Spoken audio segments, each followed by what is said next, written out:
The main character worked as a mentor for only 3 years, and perhaps this story would never have begun if the letter of recommendation had not fallen into the hands of one gentleman. He wanted to know why the lady had left her job with the Count's family, who had written the letter of recommendation about her previous place of employment. Smiling sweetly, the heroine admitted that she had to leave the Count's family solely for personal reasons, and all the work was done responsibly. This man was damn meticulous and could not believe that the lady really left for personal reasons. The Count's family was probably well off, and the place of work was simply wonderful. To be honest, she couldn't give him a truthful answer, and she certainly couldn't tell a stranger that she had once been reborn as another person. Moreover, she also couldn't tell that his master, the Duke, would one day kill her after 14 years, and now she was going to change her fate to stay alive. The third daughter in the Baron's family, Agnes May Graham, was particularly unlucky, although they were not rich, but the once warm and happy family collapsed due to fraud. Naturally, the previously concluded engagement was broken off, and from that day on the heroine was forced to work in order to survive, and marriage was out of the question. At first, she planned to wait until the situation settled down and find a new partner for marriage, but she surprisingly liked the job as a teacher, which she took out of necessity. And so her wonderful time flowed, while she spent her whole life with the Duke's children, and in this she found her true happiness. She taught her children moral principles and the right way to live, and so her life went on day after day, waiting for something to change one day. Spending time with her children every day, she didn't have time to realize that she had missed the right age for marriage, and now it was too late.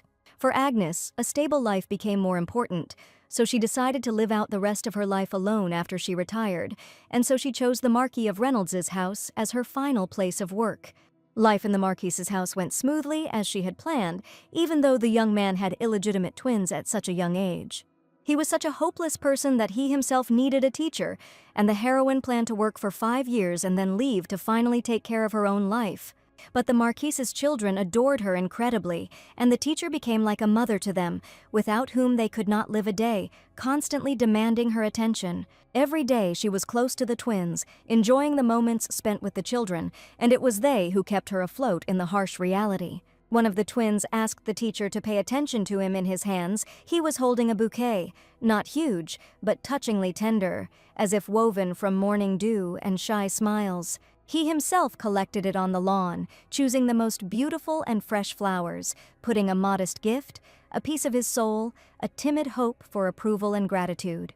The teacher dropped to one knee to be on the same level as the boy and accepted the bouquet, a slight blush touching her cheeks. Thus, 3 happy years passed, but the town was attacked, the traitor was captured, his small children fled, the Marquis was accused of treason, and Agnes had to hide with the children to protect them. They hid in one of the city's alleys. The teacher warned that when everything calmed down, the kids needed to slowly start going out in the opposite direction. She was sure that the twins would cope, but the little ones cried and were afraid that their teacher would never return, shedding bitter tears. The heroine understood that it was not safe here, and with each new explosion, the hope of saving the children melted away like candle wax in the wind. She hugged the babies tighter, feeling their little bodies trembling, her heart breaking with fear and despair. But she had to make a decision to save them. A crazy idea came to her mind, to send the twins alone. It was the only chance, albeit a ghostly one. She knew where they should run, but she didn't know if they would survive. Agnes released them into the war-torn world with a heavy heart, praying that they would survive, tears choking her. But she knew she had done everything in her power to protect their lives, even if it meant parting with them forever.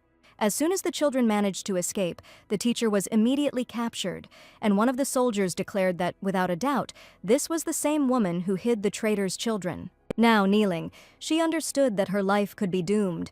There was not a drop of compassion in the knight's eyes, only a cold determination to carry out the order. The important thing was that her secret was revealed. She was not given the opportunity to justify herself, to beg for forgiveness, or even to find out what happened to the children. The Main Knight raised his sword, and this was a sign. He stopped in front of her, a powerful figure looming like a storm cloud over a fragile flower, his voice, low and muffled, sounding like a clap of thunder. This man was the Duke of Battenberg, who wanted to know where the teacher had managed to hide the traitor's children, for whom they had come to his duchy. Agnes understood that the Duke was a relative of the Marquis, but for some reason he was now acting personally, and she had no idea how serious the situation was. The knights led the young man by the arms, declaring that they had captured a traitor, while the young gentleman asked to let the dirty villains go, but at that moment he saw the Duke.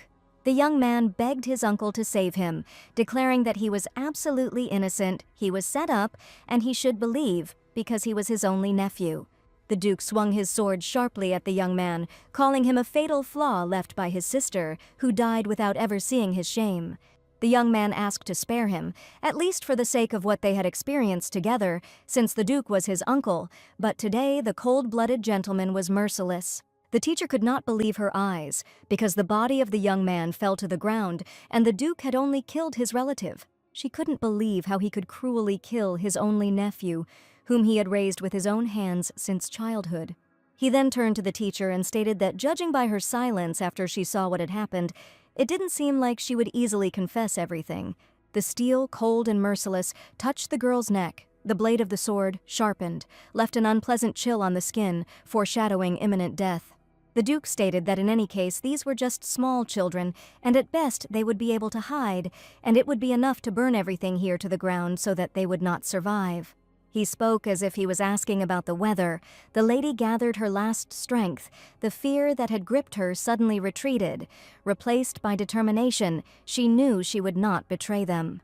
Naturally, Agnes did not want to die just because she was involved in the betrayal of this miserable Marquis, and in a quiet whisper she asked the Duke to stop. She didn't want to die protecting his children, but still, she was the only one who could protect these little ones now, who should have a wonderful future ahead of them.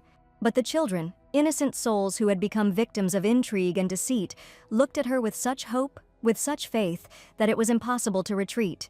Beautiful moments spent together flashed through her mind, and she couldn't let their fragile lives be broken, destroyed in a ruthless game. Agnes knew she was risking everything. Her life, her freedom were nothing compared to the safety of these children, so she told the Duke that they would not be able to find them. The Duke, holding the weapon of death in his hands, looked down, his face unreadable, and there was not a shadow of doubt in his eyes as he swung his sword. At that moment, the heroine realized that the Marquis should have raised this man correctly from the very beginning, so that he would become a sane person who would never think about rebellion. If she had been in his place, she would have done everything possible to correct the character of this stupid Marquis, and the bloody rebellion that had taken place would never have happened. The green tea, presented to the heroine in a porcelain mug, slowly exuded a fragrant aroma throughout the room. This girl was destined to change her fate, and she happily thanked the maid for the aromatic hot drink that she was about to touch her lips to. She didn't know why, but when she opened her eyes, she went back 14 years into the past, when she was at a young age and only 22 years old. Taking a second chance to escape the rebellion was one option, but even in her new life, she couldn't pretend she didn't know these children. Having said goodbye in terrible fear, under the explosions and rumbles of the uprising, they probably knew that she would never return, and they would not be able to meet and embrace again. But right now, Marquis Reynold was only 8 years old, and had just lost his parents, so he was given to his uncle, the Duke of Battenberg, to raise. A man in a strict, elegant suit asked the girl if she liked the taste of the tea, and she appreciated it because this tea was truly exquisite. She didn't know how this could be, but this was a chance to save the poor child, a great opportunity to correct the Marquis's corrupt behavior and prevent the uncle from killing his nephew with his own hands. Agnes admitted that the maid had used the fine leaves to brew the tea, and she had enjoyed it immensely, but the man would have been better prepared for what Marquis Reynold would grow up to be. A golden opportunity is a rather old-fashioned saying, but it's the only way to describe a return to the past, and the man who had caused her death, Timothy Reynolds, was now only 8 years old. His mother, the eldest daughter of the Duke of Battenberg, and his father, the eldest son of the Marquis Reynold, died in an accident, so the Duke took in the orphaned Timothy. The fact that the Duke's family was looking for a teacher was a golden opportunity, so the heroine couldn't miss the chance, but the person who was looking at her cover letter was too demanding. In fact, the letter from the county asked that the teacher not be hired because they hoped she would not work here. The lady laughed and admitted that the Count was probably a real prankster and was trying to play a cruel joke on her. The man asked how the children at Westwick's house were doing, and the heroine said that they were in many ways like their mother and were wonderful children. In reality, these kids were cute little walking problems, and under normal circumstances, she would have stayed for another year, and even after being fired after the revival, they interacted often. But rumors had already spread, and frankly speaking, a man in a normal situation would not have offered such a job to a young lady, given these facts. The lady actually came here without any information, and only knew that the Marquis and his wife had died in an accident, and the Duke had taken his nephew into his care. And that's why she went to the county, because they were looking for a new teacher, but the man admitted that there was actually something else. There were many people working here before she came, and the last one who worked here a week ago was an experienced teacher with 15 years of experience. But even she couldn't cope with the young gentleman's character, and in the end she quit, running away in horror, without working with this child for even a month.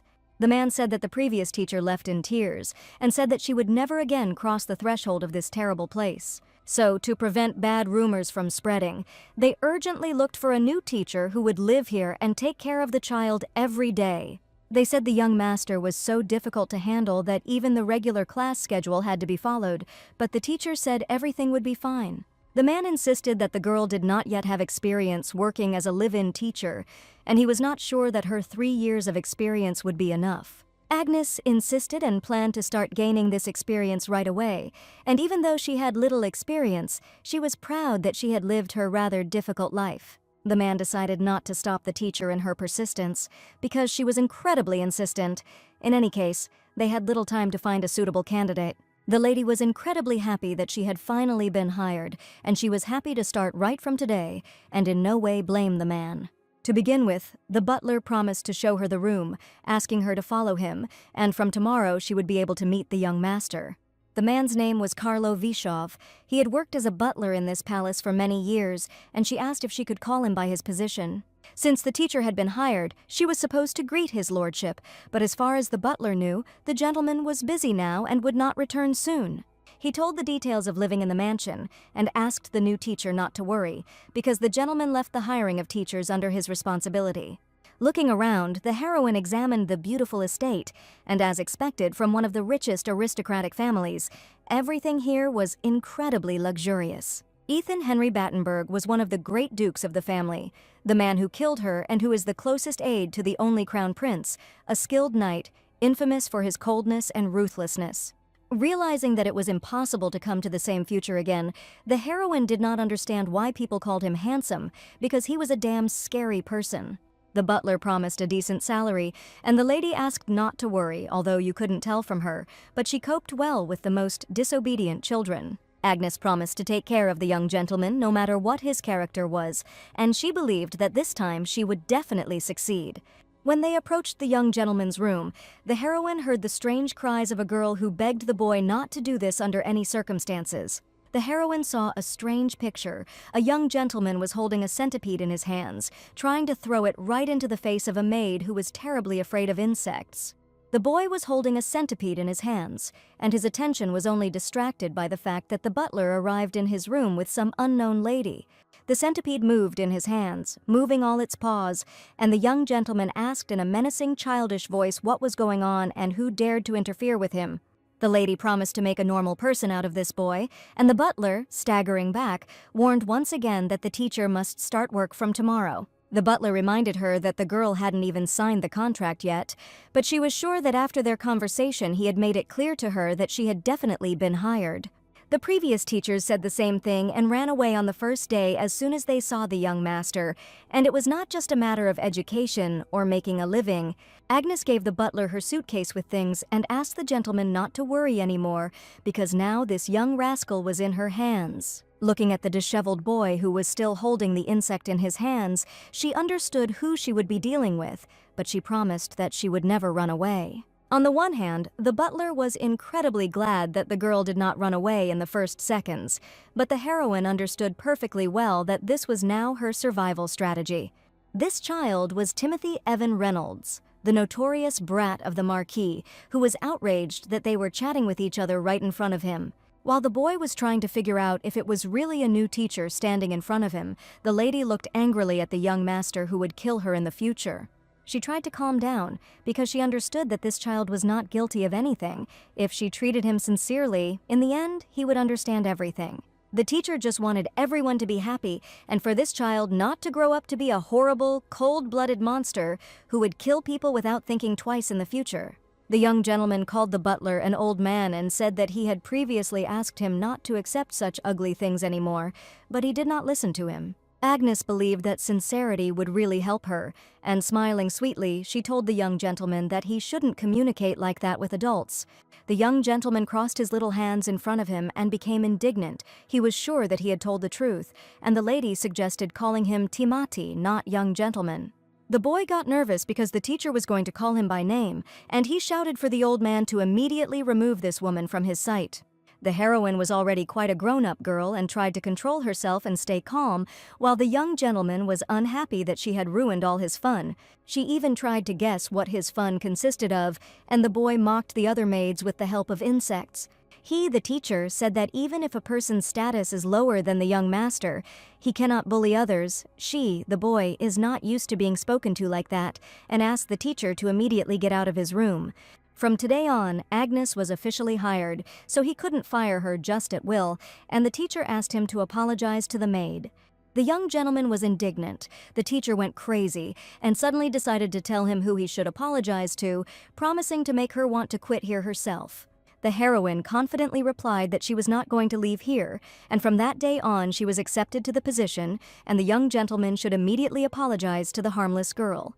The boy was not used to apologizing to anyone, and was sure that he could do whatever he wanted, especially if the person's title was lower than his. Agnes asked him to apologize to the maid again, because he had mocked her without knowing that she was scared, but instead of words of apology, the boy called her a worthless thing.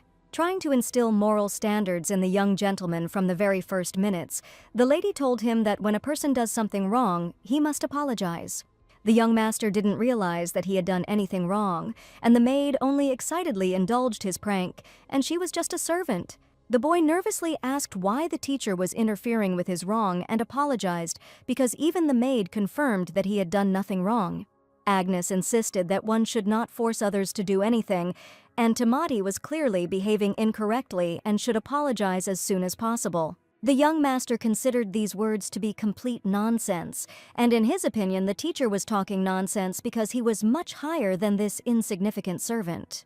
The boy's title was the highest in the palace, and he took full advantage of his position, calling the butler an old man and assuring him that the maid was obliged to listen to him. He waved his little hand angrily and shouted, the teacher heard his words perfectly well and must obey him, like everyone else in this palace.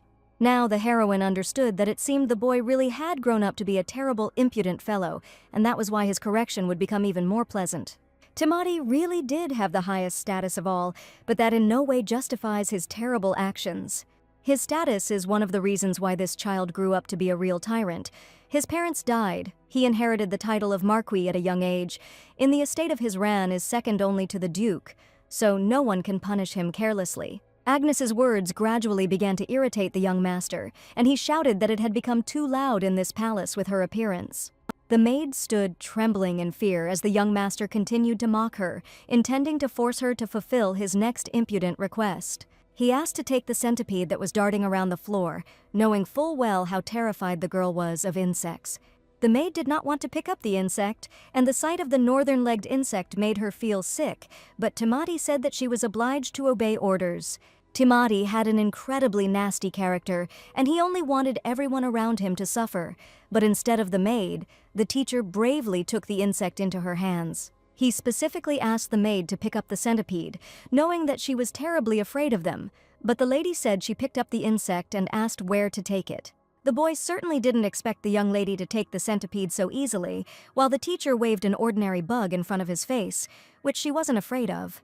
Timati was even taken aback, because he didn't understand how to behave any further, and just wanted to see how the maid would be afraid to pick up an insect. Holding the centipede in her hands, the lady continued to ask Timati if she should take it to his room, since he himself said to take it in her hands and take it somewhere. The teacher realized that the boy did not react when she held the centipede, but was afraid when she shoved the insect in his face, and the lady took advantage of this with pleasure. Agnes waved the centipede right in front of the young gentleman's face, and he screamed in horror for the teacher to move away immediately, because he had clearly told her to get lost. Tamati screamed at how such an ugly woman could behave so brazenly and arrogantly, waving a terrible insect in front of the gentleman's face. In this game, the teacher won, but the next second the boy kicked her so hard right in the knee that the centipede fell out of her hands. Agnes sat down on the floor from a strong, aching pain, because Tamati hit her right in the leg and hit her with all his strength, screaming that the dirty, ugly thing would be punished. The young gentleman stamped his little tiny feet and wished that the teacher would never dare to appear in front of him again, because she made him sick. Trying to calm down, Agnes convinced herself that she was not angry at all, that you can't be angry at a small child, because it's not his fault that he was raised that way. Tamati crushed the centipede with such force that his shoe flew off his foot and shouted that if the teacher didn't want to end up like that bug, she should get out of here immediately. Agnes realized he immediately took off his shoes, and apparently he really did hate insects, but there was something she needed to teach him before the first lesson. Taking his little boot in her hands, on the sole of which a trampled centipede was proudly displayed, she was about to teach him his first lesson. Agnes declared that the young gentleman must wear shoes when leaving the room, and holding a shoe with a centipede in her hands, she offered to help Tamati put on his shoes. Tamati could clearly see that on the sole of his tiny shoe there was a smeared, horrible centipede, which caused him incredible horror. Agnes brought the boot closer and closer, offering Tamati to put it on, because the boot was sad because he had taken it off and thrown it aside. The boy ran out of the room screaming loudly, declaring that this woman was definitely crazy and insane, while Agnes tried to get him back. This time the game was played according to Agnes's rules. She managed to cope with Tamati's impudent behavior, who disappeared without a trace in the corridor, frightened by a centipede on his shoe. She found a boy in one shoe, dirty and disheveled, standing on the roof, who as soon as he saw Agnes knew that the lady was persistent. These two were definitely worth each other, and Agnes screamed at Tamati to just give in and put on his shoes, because his foot probably already hurt. They were on the roof of the servants' quarters. The boy was screaming he didn't need this at all, asking Agnes not to move and under no circumstances to come near him. The little brat declared that he would fire the obnoxious teacher, but Agnes knew perfectly well that he had not hired her, so he could not fire her. He stamped his foot on the roof and was nervous, asking the teacher to shut up, because his absence meant only no, but at this moment, the boy could get hurt. It was really dangerous on the roof, and she asked Tamati to come to him, but he did not want to listen to a native like her, brazenly calling Agnes rude words. Continuing to stamp his feet with all his might, he asked the teacher not to act arrogantly. Small stones were already flying from the roof, and the situation was becoming dangerous. Tamati was outraged that someone dared to order him around and decided to teach him, and he didn't give a damn about the teacher, and the boy was simply furious. Agnes understood that this child was not angry with her at all, and he was absolutely not to blame for his rude behavior. As much as he hated insects, he had no reason to be so angry at the man he had met for the first time this morning. The child was probably not angry with her at all, so Agnes decided to give in and offered to go down first and asked the boy to go down slowly so that he would not fall. It was unclear then who he was so angry at, continuing to angrily kick the roof with one foot, which had already developed cracks, and his heel suddenly fell right into a broken tile. The little child did not understand at all what he was doing, and Agnes realized that Tamati needed help now, because in a little while he would simply fall off the roof. She tried to grab his hand, but instead she tumbled head over heels off the roof herself, unable to hold on to his little fingers. But Agnes did the right thing, and managed to make Tamati freeze for at least a second, stopping screaming and destroying the roof of the building. Everything turned out just fine, and when the heroine opened her eyes, she realized that she was alive, despite the fact that she had just fallen from a tall building. What a relief, because there was a stable with soft hay below, on which Agnes landed successfully, so she did not receive a single scratch. That first day was just spectacular, but she was glad that Tamati didn't fall off the roof, and she herself was in so much pain that she couldn't even get up. The heroine had just gotten a job as a teacher, and now she was rolling in horse manure, and this incredible smell, which made her eyes water, was simply terrible. Agnes was prepared for this. Everything was not easy. Without a doubt, Tamati turned out to be the most difficult child of all those she had ever encountered. But children never swore at people, and they were afraid of their parents and other adults. But this impudent boy behaved too arrogantly and did not respect anyone at all. First of all, children never get angry at adults without reason, and the lady understood that she couldn't lose her composure. She was an adult, and Tamati was just a baby. Sitting in the horse manure, she wondered how things had gotten to this point on her first day on the job, but on the other hand, it was just wonderful, because today she had actually won. Agnes continued to sit in the stable, but suddenly heard a man's voice laughing, saying that it was not a human corpse at all. This voice seemed to be familiar to her from a past life, and as soon as she saw her burden, she immediately understood who was standing in front of her. The dark-haired Duke of Battenberg appeared before her and asked the lady to stand up, as this place was intended for his horse named Kishu. The Duke of Battenberg was the man who killed her in her past life, and Agnes became so scared that she couldn't even move, continuing to sit in the horse manure. He insistently asked the girl to move, and it was impudent of him to talk like that to a person who had just fallen from the roof, and especially since she was a girl.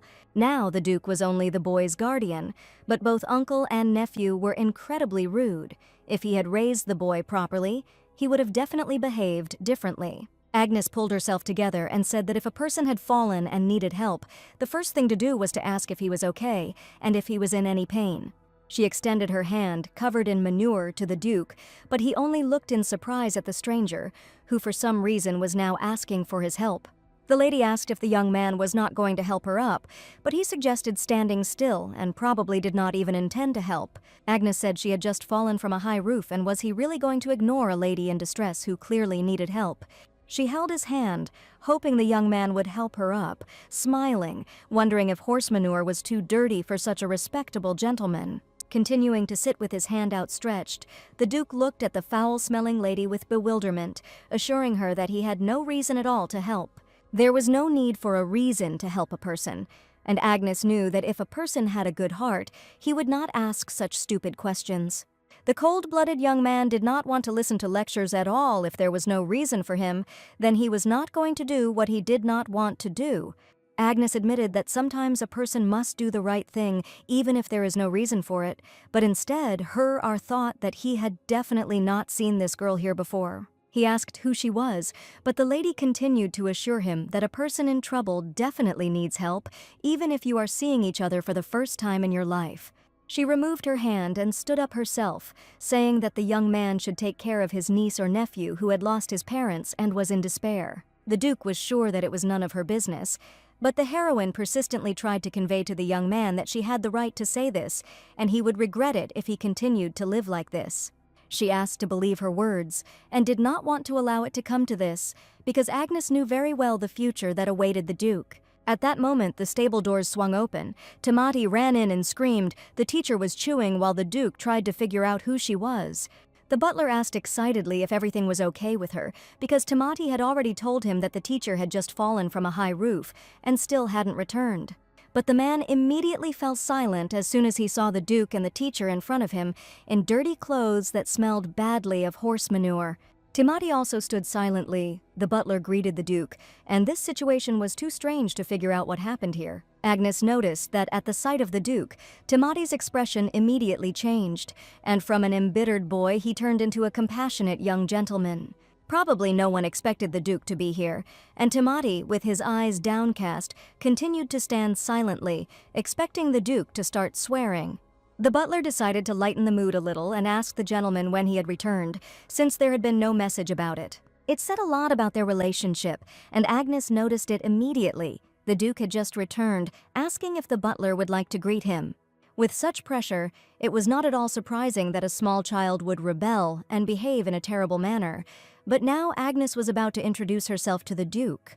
Taking the Duke by the hand, the girl gave her name as Agnes May Graham, declaring that she was the new teacher of young Master Tamati. The Duke was surprised. There really was a new teacher standing in front of him, and now it was his turn to introduce himself.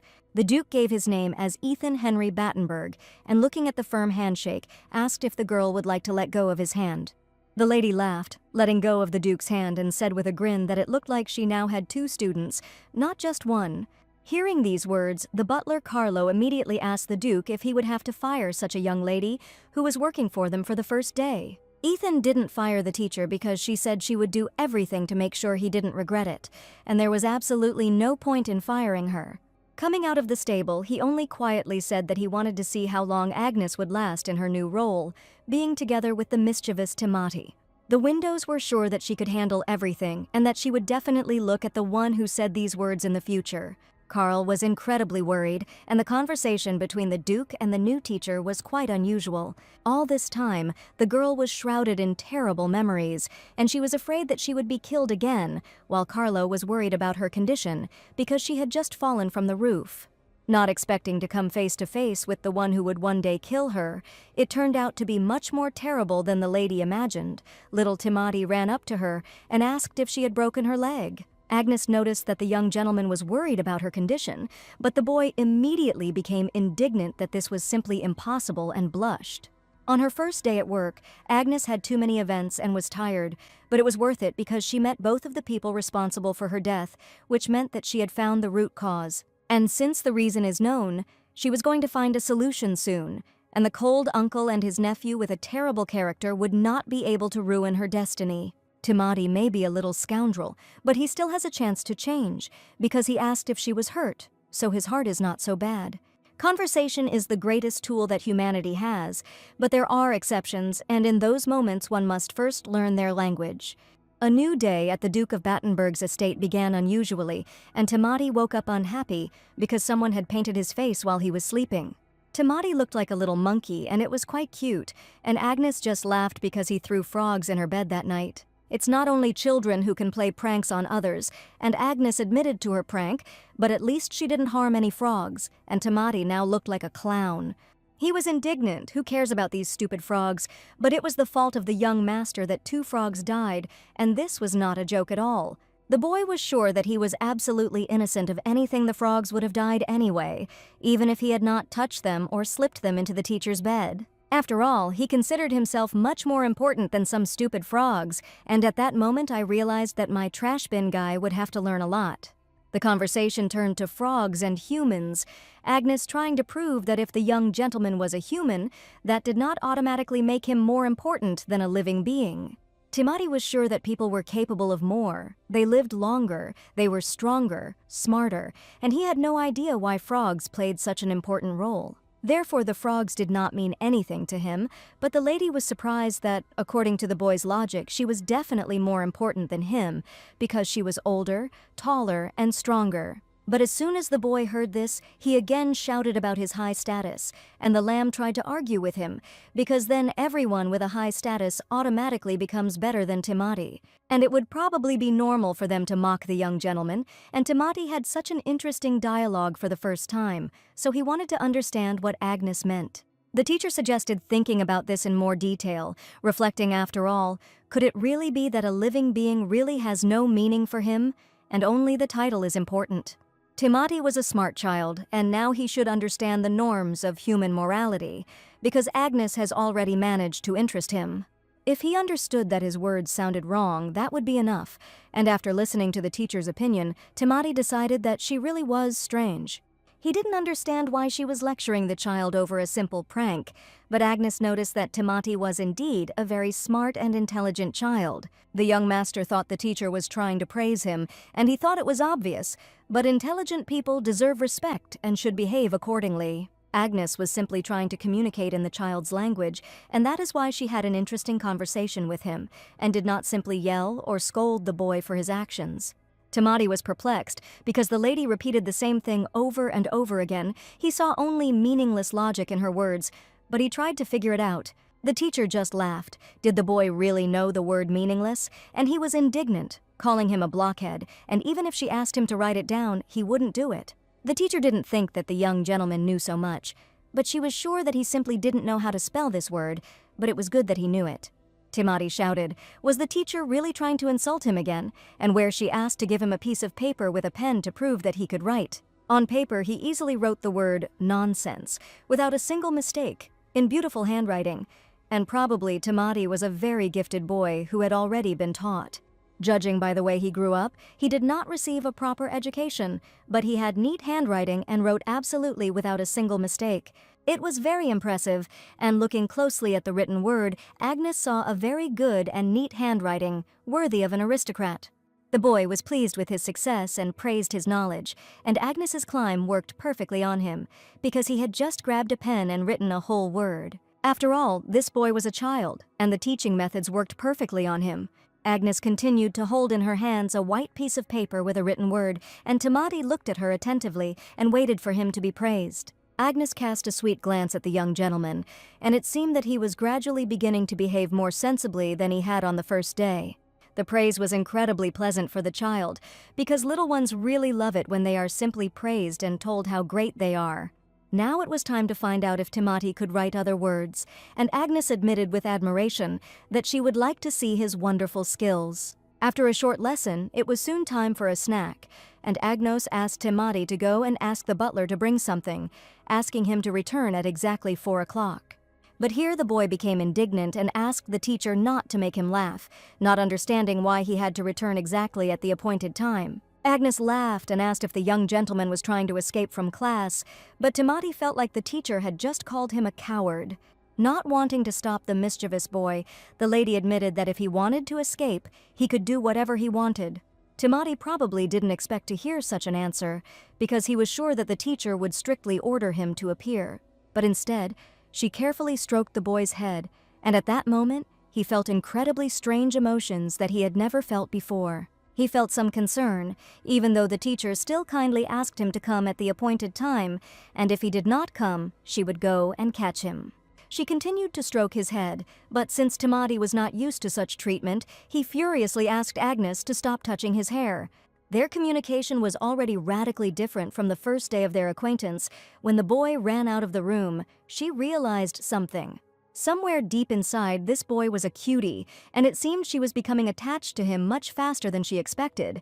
But now she just had to wait a little longer for him to open up completely. Agnes did not know when this would happen, but she felt she had to be patient, and there was only 1 hour left before the appointed time. But the teacher had her own duties. She understood that now she had to hurry to find out something. It had been 10 days since she had started working at the Battenberg estate, and in that time she had managed to learn a few things so far. First, Timati often plays pranks on children. Second, he hates beetles and amphibians. And third, even if he hates them, he is ready to tolerate them for the sake of a joke. Fourth, this boy is very easily hurt, especially if he hears words that sound as if Agnes thinks he is hopeless or stupid. Fifth, in such cases he simply looks at the person, tightly pursing his lips, and at that moment strong emotions rage in his little childish heart. And this child is not one of those children who is easy to handle, and the lady was clearly aware of this. Johann met her, surprised that the lady had come again today. She believed that if she was patient, one day this boy would open up to her, but now she had to insist that Johann open the door for her, but he refused. But there is something that is much more difficult to deal with than this, and that was Johann's persistence, so today the heroine decided to lie on the floor again. Johann begged her to relent, saying it was not proper behavior for a lady, but Agnes always got her way and realized it was too late. She lay down in front of the door right on the floor, and now she had absolutely no time. She was ready to lie on the floor and cry, but Johann was unlikely to put up with it. She just wanted to report the progress of her training to her parent, but for some reason Johann stopped her, claiming that his lordship had told her to report it to the butler. Agnes insisted that she must report the student's progress to his parent, and Johann said that his lordship hated noise even more than being distracted. So now she was going to make a hysterical scene so that they would both be scolded, because it would not only be her fault, but also Johann himself. Johann's attempts were in vain, and soon the lady heard that she could come in, and the door, which she had been unable to get into for a long time, was finally opened. Johann understood everything, but he didn't understand one thing: why only his lordship continued to let the teacher in, and he wondered if it would end again in 15 minutes. He guessed that perhaps the Duke had special treatment for her, because she was the first teacher to stay in the mansion for more than 10 days. Everyone was grateful. Because of her cheerful nature, she took all the young master's pranks on herself, and at that moment, Agnes entered the office. Johann stood near the master's door, trembling all over. It was most likely fearlessness rather than cheerfulness. The second piece of information she gathered concerned the Duke of Battenberg himself, who was certain that he had not asked the teacher to be counted every day. This man showed no interest in young Timati, so Agnes was indignant because he had just told her to come in. She gave him a piece of paper with the word Timati written on it and told him that the young gentleman himself had written it today, and that he already knows and can write similar words. The Duke was surprised that Timati could already write on his own, because he was sure that this child was absolutely untalented. Agnes admitted that Timati is a very smart boy. For his age, his vocabulary is above average. Besides, he is quite agile, and it is probably worth teaching him fencing. But last night he put frogs in her bed again, and it looks like he even caught them himself, and frogs are incredibly difficult to catch. The Duke was about to ask Carlo to teach the boy fencing, but he seemed not to hear what the teacher was saying about his nephew. He didn't even look in her direction once, and she definitely didn't believe that he was listening to what she was telling him, although the young man claimed the opposite. Sighing, the Duke simply grabbed his head and admitted that all of this was incredibly irritating to him. But Agnes said that caring for a child must be annoying and troublesome because the process of raising a child is quite a labor-intensive undertaking. No matter how much she asked the Duke to look her in the eye when talking, he tirelessly looked away, trying with all his might not to pay attention to Agnes. Timati is afraid of his uncle, and he probably doesn't want to be hated, so he tries to do something so as not to anger the Duke. Although he may do reckless things that cause others to dislike him, a child who loses both parents in an instant will crave attention from his guardian. Normally, people would check in at least once or twice to see how their child was doing, but the Duke seemed uninterested in anything other than his duties and fencing. Agnes thought he was as bad at communicating as the young master, but at least the child knew how to express his emotions, while the Duke seemed to lack this ability. For the last 10 days, the same thing had been happening. Mr. Ethan didn't even pretend to listen. And did he really think that Agnes didn't understand that he was only answering in order to get it over with and throw her out of the office? Today, she was not going to let this slide, and at that moment, the gentleman declared that he was giving this child everything he needed to develop. Housing, food, servants. He and she were not even teachers, and if the boy wanted to do something, he was ready to support him. Even now, as his guardian, he took the time to listen to his progress in learning, but the Duke did not understand what else the child needed to grow up. The baby needed attention and love, and Agnes knew it sounded idealistic, and yet many people believed that children needed strict education. But she was going to make sure that the young gentleman grew up in excellent conditions and stated that he needed an ideal family environment. The Duke was indignant. From the very beginning, this was an impossible condition. He was not his parent, and was the teacher really suggesting that he be given up for adoption? Inez did not mean this at all, and told the Duke about it, and he did not understand how he could know what the teacher wanted to say with these words. It was as if they were speaking different languages, where the Duke refused to understand Agnes, and she persistently proved to him how much the boy needed love and support. Unable to resolve such a situation in just 10 days, the heroine also couldn't simply force the Duke to blindly follow her instructions. And in general, she should be grateful that he didn't throw her out now, so the lady used the moment to warn that Timati needed to make an effort to understand his uncle, and he should make the same effort in return. Although they spoke the same imperial language, it was as if these two did not understand each other at all, although they heard the words spoken perfectly well. The Duke stated that he really did not understand what the teacher was talking about, and the diagnosis completely agreed with him. So on that note, she decided to try to get closer to the venerable gentleman in order to understand his thoughts, as well as understand the meaning of his actions. Ethan, hearing her words, was surprised that the teacher had actually decided to establish a closer relationship with him. He stated that he had no habit of rolling in manure, as the teacher had recently done, and that they were completely different and would hardly be able to establish contact. Agnes leaned her elbows on the table and declared that she, too, was not at all happy to have such a hobby. But that day, everything happened too spontaneously.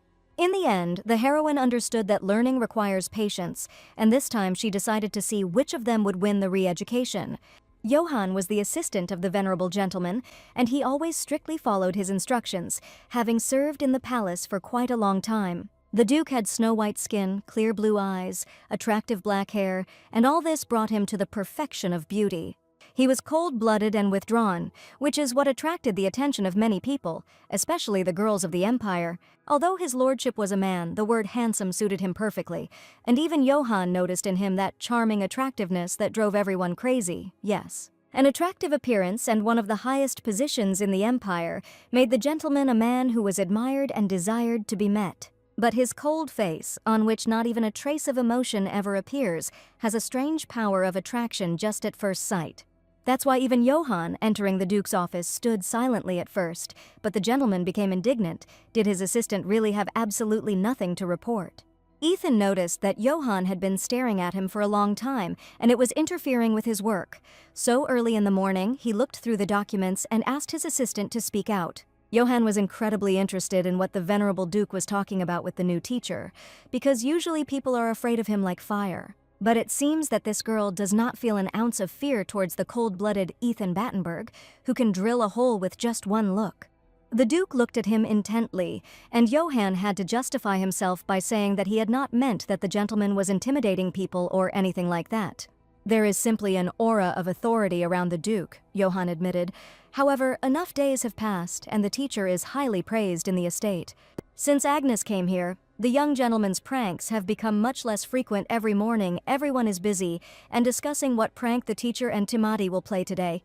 Johann heard about this every day and wanted to tell the Duke about the changes in the child's behavior, because before all he did was mock the servants. The Duke continued to silently stare into his assistant, and he realized that now he simply had to remain silent and say nothing more. But suddenly the Duke declared that no one had ordered the assistant to remain silent, and he really wanted to hear how the young gentleman's behavior had changed. Delighted, Johann asked if the Duke was busy, since His Highness the Crown Prince had invited him to dinner just yesterday. Ethan offered to listen to his assistant on the way and wanted him to tell him everything in the smallest details, what changes had occurred during this time. They had to go to the meeting, and the Duke was going to listen obediently to Johann, asking him to simply tell everything he knew. Ethan thought, this girl is confident enough to demand a hand while sitting in manure, so she can last longer than any other teacher, and she is clearly an unusual person. Until now, her voice had not been offensive to the Duke, so he left her. But perhaps today everything could end, because he had finished the work in the estate. There was no longer any need for them to stay here any longer. He remembered her words very well when Agnes said that the Duke would regret it if he continued to live like this. But while she was here, she was not going to allow that to happen. Remembering this, the Duke even smiled to himself, as if Agnes was a person who had never regretted anything in her life. Every evening after a busy day, the lady literally fell onto her bed, exhausted, because all this was simply unbearably hard, mentally and physically. She had to deal with the child's pranks, persuade the parent, and today was another exhausting day for the heroine. For a long time she boasted that she could correct the young master, since she did not want to die, because in the future he would certainly have to kill her. But it was incredibly difficult for the girl to deal with people who did not make contact, but at least Timati was a child, and his feelings were not difficult to understand. Now the problem was with the second student, the Duke of Battenberg, and even though she tried to communicate with him, she still couldn't read his thoughts at all. The heroine had worked with many parents before, but she had never dealt with someone so indifferent, and even wondered whether she should continue all this. Usually Agnes did things completely differently, and parents were interested in their children, but this case was special, and the girl did not understand at all what to do. In whatever house she worked, she never interfered beyond a certain point, and this was her own rule as a teacher. After all, a teacher is not a family member, but simply an employee, and if you interfere unnecessarily, it may happen that she can be fired overnight. For a long time, Agnes helped the children grow up, gave her love and support, but never imposed her opinion on them, and this is a line that both parties should not cross. But this time, she had a completely different goal, and as she lay in the dark room that evening, covering her face with her hands, she tried to figure out how to proceed. She could not understand the Duke at all, why he did not simply fire her, because he could hire another teacher at any moment, saying goodbye to Agnes forever. For some reason, he still kept her close, despite his irritation, and no matter how much the heroine tried to tell this riddle, she couldn't. Puzzling over the Duke's words, she eventually decided to forget about it and let things slide. And if you think about it, after the rebirth she was constantly busy, a hasty dismissal from the Westwick house, and she still regrets that she was not able to say goodbye to her children properly. In her past life, the heroine exchanged letters with the children of the Westwick household, and now she decided that she would like to play a similar role in Battenberg. Help Timati improve, calm him down so that he doesn't get hurt, and keep in touch from time to give good advice at the right time. Usually, teachers were hired exclusively for children up to 10 years old, so the heroine understood that she had no more than 3 years left to fix everything. By that time, she would have to create the perfect family production, and when she thought about it, she herself did not understand what she needed to make perfect. All Tamati needed was a caring, supportive guardian, and as she pondered all these questions, Agnes asked herself who the Duke would marry in the future. The Duke's wife will become Tamati's aunt, that is, another guardian, and will this really lead the young gentleman even further astray from the right path? Thoughts were whirling around in the girl's head and she tried to stop thinking, but she had some free time and she continued to think about work. The next morning was very different from the others, and last night the heroine managed to think everything through in order to finally feel better. She drank aromatic tea and talked to Tamati, feeling like a beautiful princess in a palace who had tried wonderful, exquisite cookies for the first time. She asked the boy if he wanted more cookies, but instead of the teacher, he addressed her with a strange word, "Hey," without any respect at all. All the previous students called the heroine Agnes, and she declared that a boy should call her teacher, or Agnes, but not hey. The heroine was in a great mood today, and she even fooled around a little while communicating with Tamati, indulging his childish tricks. The lady strictly adhered to the class schedule and informed the boy about it, but she did not understand what kind of strange lesson it was where she just sat on the floor and drank tea. The heroine spent the whole night thinking about how they could have fun and get closer, so she came up with a wonderful way to learn through games. Tamati asked not to make fun of his slippers. Indignantly, he was already quite grown up, and Agnes asked if the boy really refused to study. She offered to make a bet that if she cut out and did not continue the game, and if Tamati won, then they would continue their studies, but the boy did not want to fall for such a simple trick. The teacher warned him that she had agreed to the bet the boy had proposed earlier, which meant that he now had to accept her terms. Tamati was indignant, not understanding what kind of adult would risk his life to win an argument with a child, and then she almost crushed him when she attacked. This time, the heroine could not deliberately lose and hurt the pride of the young gentleman, who shouted that all her tricks were absurd and that she was not behaving like an adult. Agnes smiled at that moment and looked like a beautiful princess, declaring that the world of competition is absolutely ruthless, and Tamati will have to accept it. There was nothing she could do, her life was at stake, and last night she had sworn to herself that she would move forward no matter what the circumstances.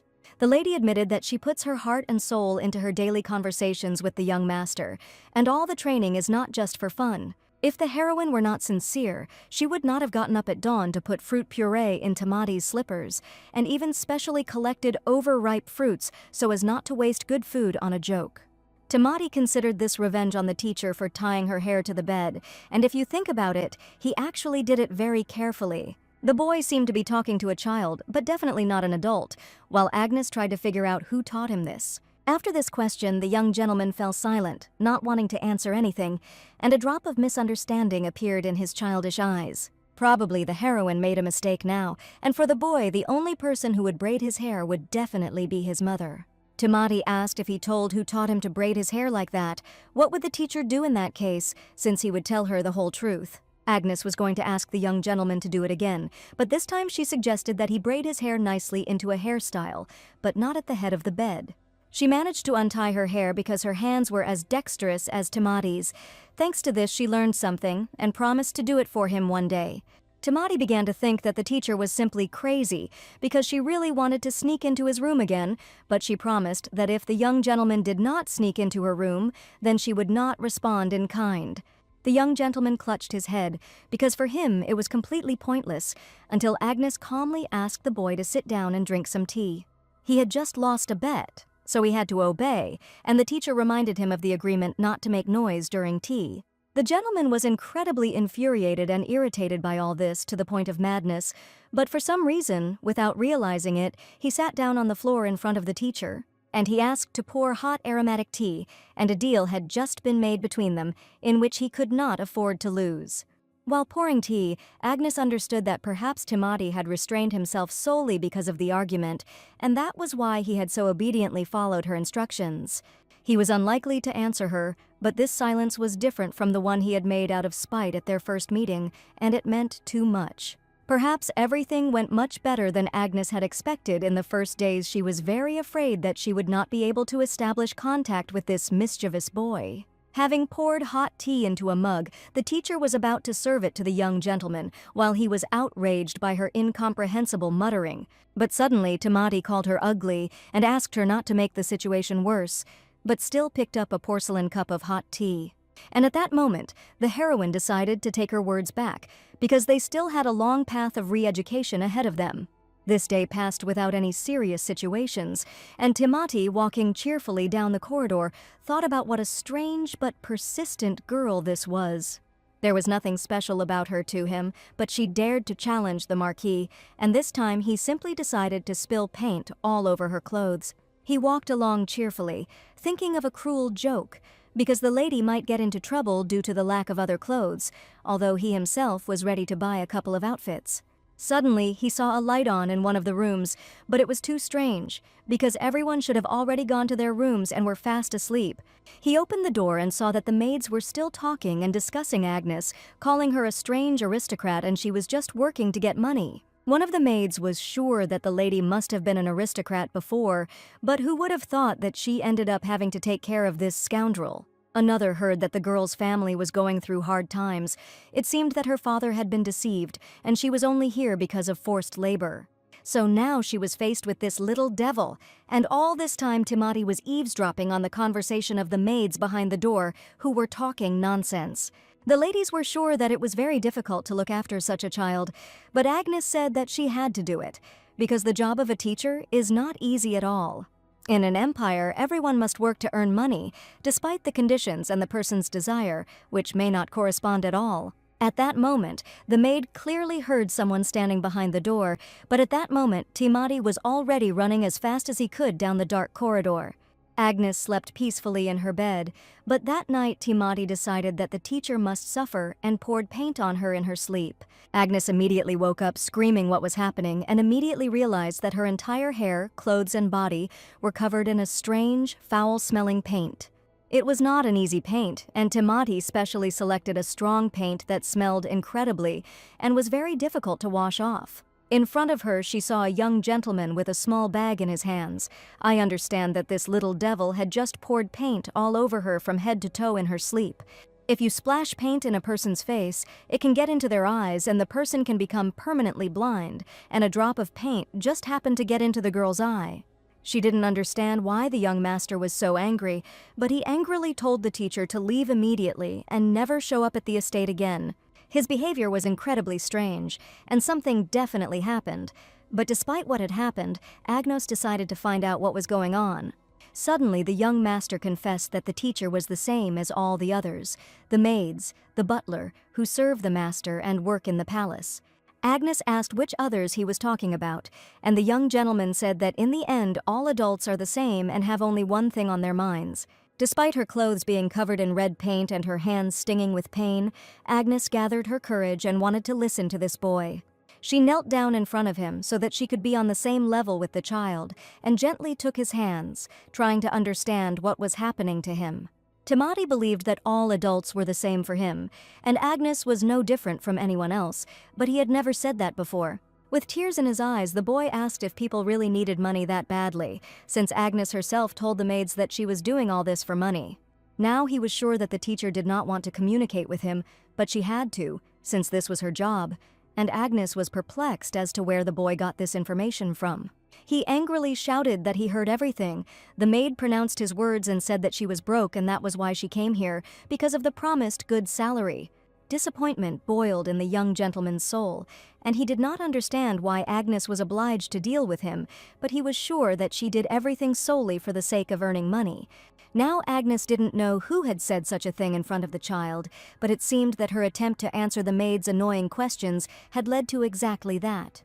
Touching the boy gently, she couldn't tell him the real reason, but she decided to talk to him sincerely and asked what he wanted to hear from her. The lady admitted that she really came to earn money, but teaching is her job, but she didn't know who Timati was talking about now, but one thing was clear: this man works in the estate. Agnes also stated that she does get paid for her work as a teacher, and she cannot deny it, but that is not the reason for her communication with the young gentleman. The boy began to have a real hysteria, because since his mom and dad died, everyone behaved the same for him, and Bane was the first person who accepted him, and this number also included Agnes.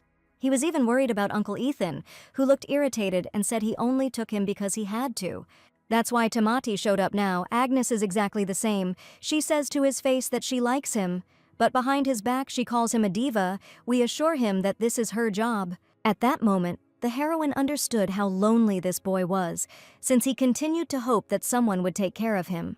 Sitting in red paint, she continued to listen to him attentively, but Tamati shouted that if it was about money, then she should immediately get out of here and no longer look at him as if he was a sweet and good boy. All this was clear to the teacher, and if Tamati really wanted her to leave, he would have acted completely differently. But with his little hand he held her nightgown, covered in paint, and with all his might he tried to open his soul, feeling that she could understand and help him. The boy cried bitterly, wiping away his tears with his hands, and this was the first time he trusted so much and told everything that had been accumulating in his little soul for a long time. Agnes asked in a gentle voice why he had splashed paint, since it was likely that neither the nightgown nor the bed linen would come out clean. She hugged the boy warmly and admitted that it would have been better to just talk, as he had just done, without any cruel jokes.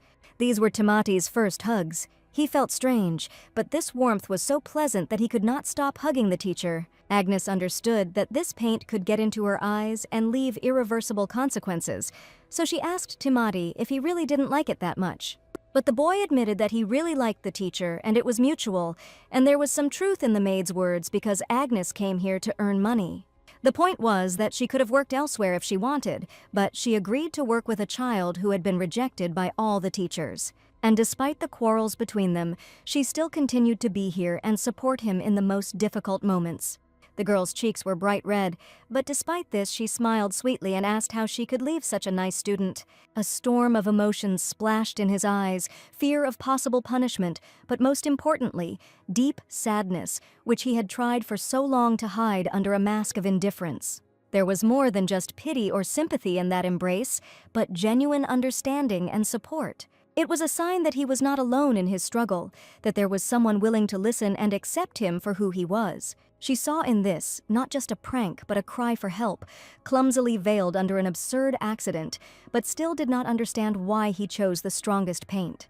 Agnes couldn't sleep that night. She felt like she could pass out at any moment, and she couldn't send Tamati away when he finally opened up to her. Weakness overcame the girl, but the heroine tried to pull herself together because she definitely couldn't faint right now.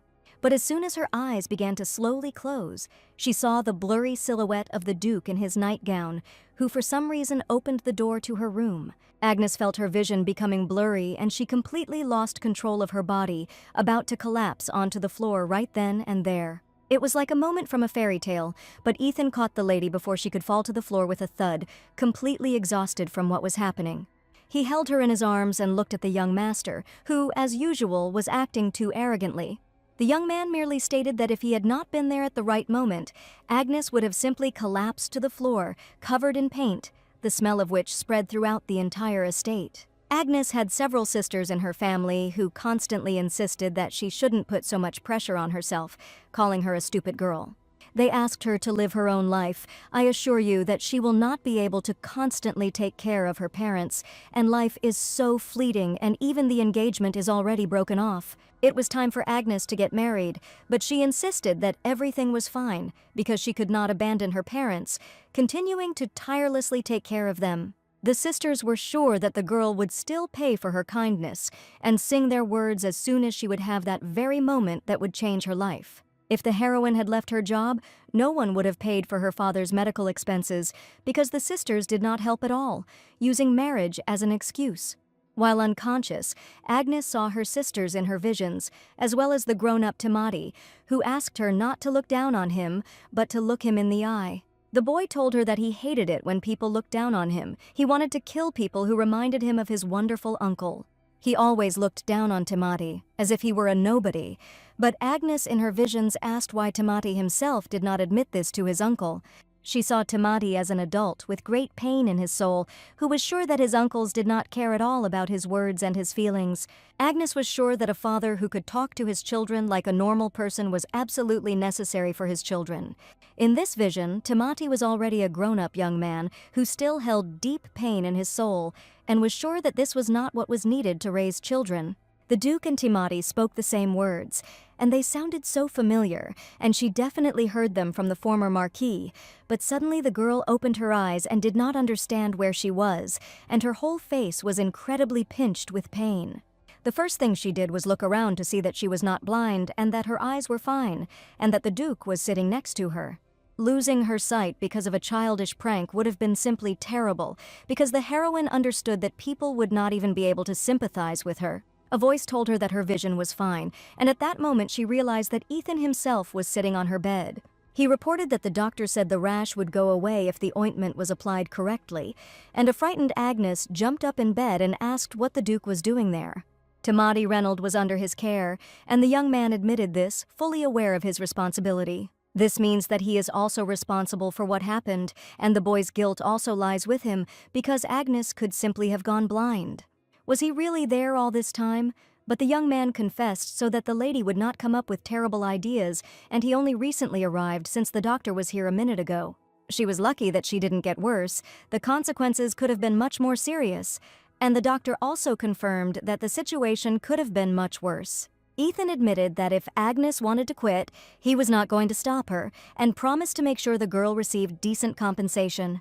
But to the Duke's great surprise, the teacher had no intention of quitting, no matter what, and she even refused compensation. Ethan had assumed Agnes would say something similar, but he honestly didn't understand why, after everything that had happened, she was willing to stay here with Timothy. And why is she so desperate to still work here, despite the fact that the little devil almost took her eyes off by pouring caustic paint on them? Agnes understood that no one would understand her anyway, and she shouldn't put too much pressure on herself, although now she felt simply terrible. If she said that she simply wanted to change the future, the Duke would laugh and think she was crazy. Duke Ethan, who had maintained an impeccable distance up to this point, suddenly broke with social convention by approaching Lady Agnes. Ethan looked deep into her eyes, a look that penetrated the mask of politeness, a look full of questions, longing, and perhaps budding recognition. There was neither the usual detachment nor arrogant contempt in his gaze, only deep longing, unquenchable thirst, and barely perceptible entreaty. In these dark pools she seemed to see a reflection of her own soul, just as wounded and lonely. Surprise, mixed with alarm, flashed in Agnes's eyes, but the Duke suddenly said that he was very glad because Agnes had not inhaled paint fumes. Carefully removing his hand, he asked the teacher to try to rest. He himself was forced to go on important business. As they parted, he warned her that if she wanted to report anything, she should pass it on to Carlo's assistant, who would immediately convey the information to him. Lady Agnes stood frozen, unable to take her eyes off his, captivated by the unexpected display of his strange feelings. While Ethan was feeling confused during fencing practice, his partner, an experienced fencer, immediately noticed the change. His partner was Tristan, the crown prince of the Meyer Empire, and when the Duke didn't hear his words, he realized that the gentleman was probably too relaxed, since he was in the clouds during sparring. The young man was not one to chatter to distract his opponent, but this time he actually noticed a change in the cold-blooded Duke's mood. The blade of the sword seemed heavy, his movements awkward and constrained. He missed his target, his lunges were sluggish and predictable. Ethan tried to brush it off to say it was okay, but under Tristan's intense gaze his composure wavered. He even refused to continue sparring, saying that he was not in the mood today. And I understand that the Duke was behaving too strangely. After all, even his lunge, which now turned out to be insanely clumsy, was not at all difficult, but the Duke could not cope with even the easiest technique today. The sword fell from his hands, and Tristan declared that the training was over for today, and he wondered when he would see the Duke defeated. Picking up the sword that had accidentally fallen from his hands, the Duke admitted that his partner had rather bad taste and didn't know how to joke at all. Ethan insisted on continuing the sparring, but Tristan refused, finding his overconfidence too terrible. It seemed like they couldn't possibly compare their bad tastes, but Tristan was sure the training had been fun, otherwise it would have been completely pointless. But Tristan knew he was a more experienced swordsman than the Duke. Tristan stated that it seemed that someone had come to see him again today and was interested in what the honorable gentleman would do about it today. Ethan had absolutely no choice, and Tristan's cousin appeared behind him, and he simply couldn't stop her. It was Dahlia Martinez, who tirelessly showed up for training, while Tristan was sure it was time for the Duke to gently brush her off. The lady was crazy about Master Ethan, and every time Tristan trained with him, she would show up again and again to at least get a glimpse of him. Dahlia admitted that she was incredibly happy, because lately she and the Duke of Battenberg had been seeing each other more and more often. The Duke understood that this was not a coincidence at all, and the girl knew when he came to training, and specially came at that time. Dahlia beamed with happiness as she looked at the Duke, calling herself simply a very lucky girl, because their meeting, in her opinion, was definitely a coincidence. Looking at the Duke as if he were a deity, she considered him the object of her adoration, those blue heavenly eyes from which she could not take her eyes off. Tristan, looking at all this, understood the awkwardness of the situation and only silently looked first at her cousin, then at the Duke. Trying to somehow save his partner, he declared that he and the Duke needed to hurry to a very important meeting. Ethan first heard about some important meeting, while you will become a whisper so that he just quietly tries to help him, and he should not show it. Dahlia was left standing alone, perplexed, because she had not managed to communicate with the Duke, who she came to see every day. Tristan asked if the Duke was really not interested at all, since Dahlia could make a wonderful bride, but the young man was not attracted to her at all. Tristan insisted that it was time for the Duke to think about an heir, and also time to start a family, but Ethan was sure that Tristan should not interfere in his personal life. After all, he could simply adopt a smart child from a side branch of the family, while Tristan was sure that the Duke, with such an attitude, could die alone. Ethan asked if he should play with his cousin and then throw her away, although he wasn't even remotely interested in that. Tristan was puzzled why a young man in his prime had absolutely no interest in girls. If the alternative for him was to end his life like his sister, then the Duke wished to grow old and die alone, understanding his fate. Tristan probably wanted to talk to his friend about personal matters, so he asked the gentleman to stop and give him some time. Tristana was very worried about how Greta's son was doing, because the whole empire was talking about this boy. But turning around, the young man only coldly replied that he was fine, and there was no need to worry about him. On the one hand, Tristan was glad to hear this, but on the other hand, he understood all the pain and bitterness of the loss of his family that lay on the shoulders of the master. He asked me to convey his greetings to his nephew, realizing that the boy had suddenly been left without parents and was probably having a hard time. Dahlia said that she could raise her husband's nephew as her own child, and Tristan told the Duke about this in case he needed help. The Duke had vague thoughts of one day marrying, but something changed his mind. His sister Greta, the daughter of the Battenberg family, who was known for her incredible beauty and elegance, and also her talent in fencing. Since he was a child, his sister taught Ethan how to fence, and always told him that when he attacked, he should always take the first step with his left foot. The little brother did everything exactly the same as Greta did at his age, but the young man angrily asked her never to compare his sister to himself.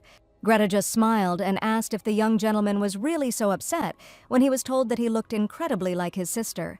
He wanted to never be compared to his sister, and asked her not to think that she would win again just because he gave in to her last time in sparring.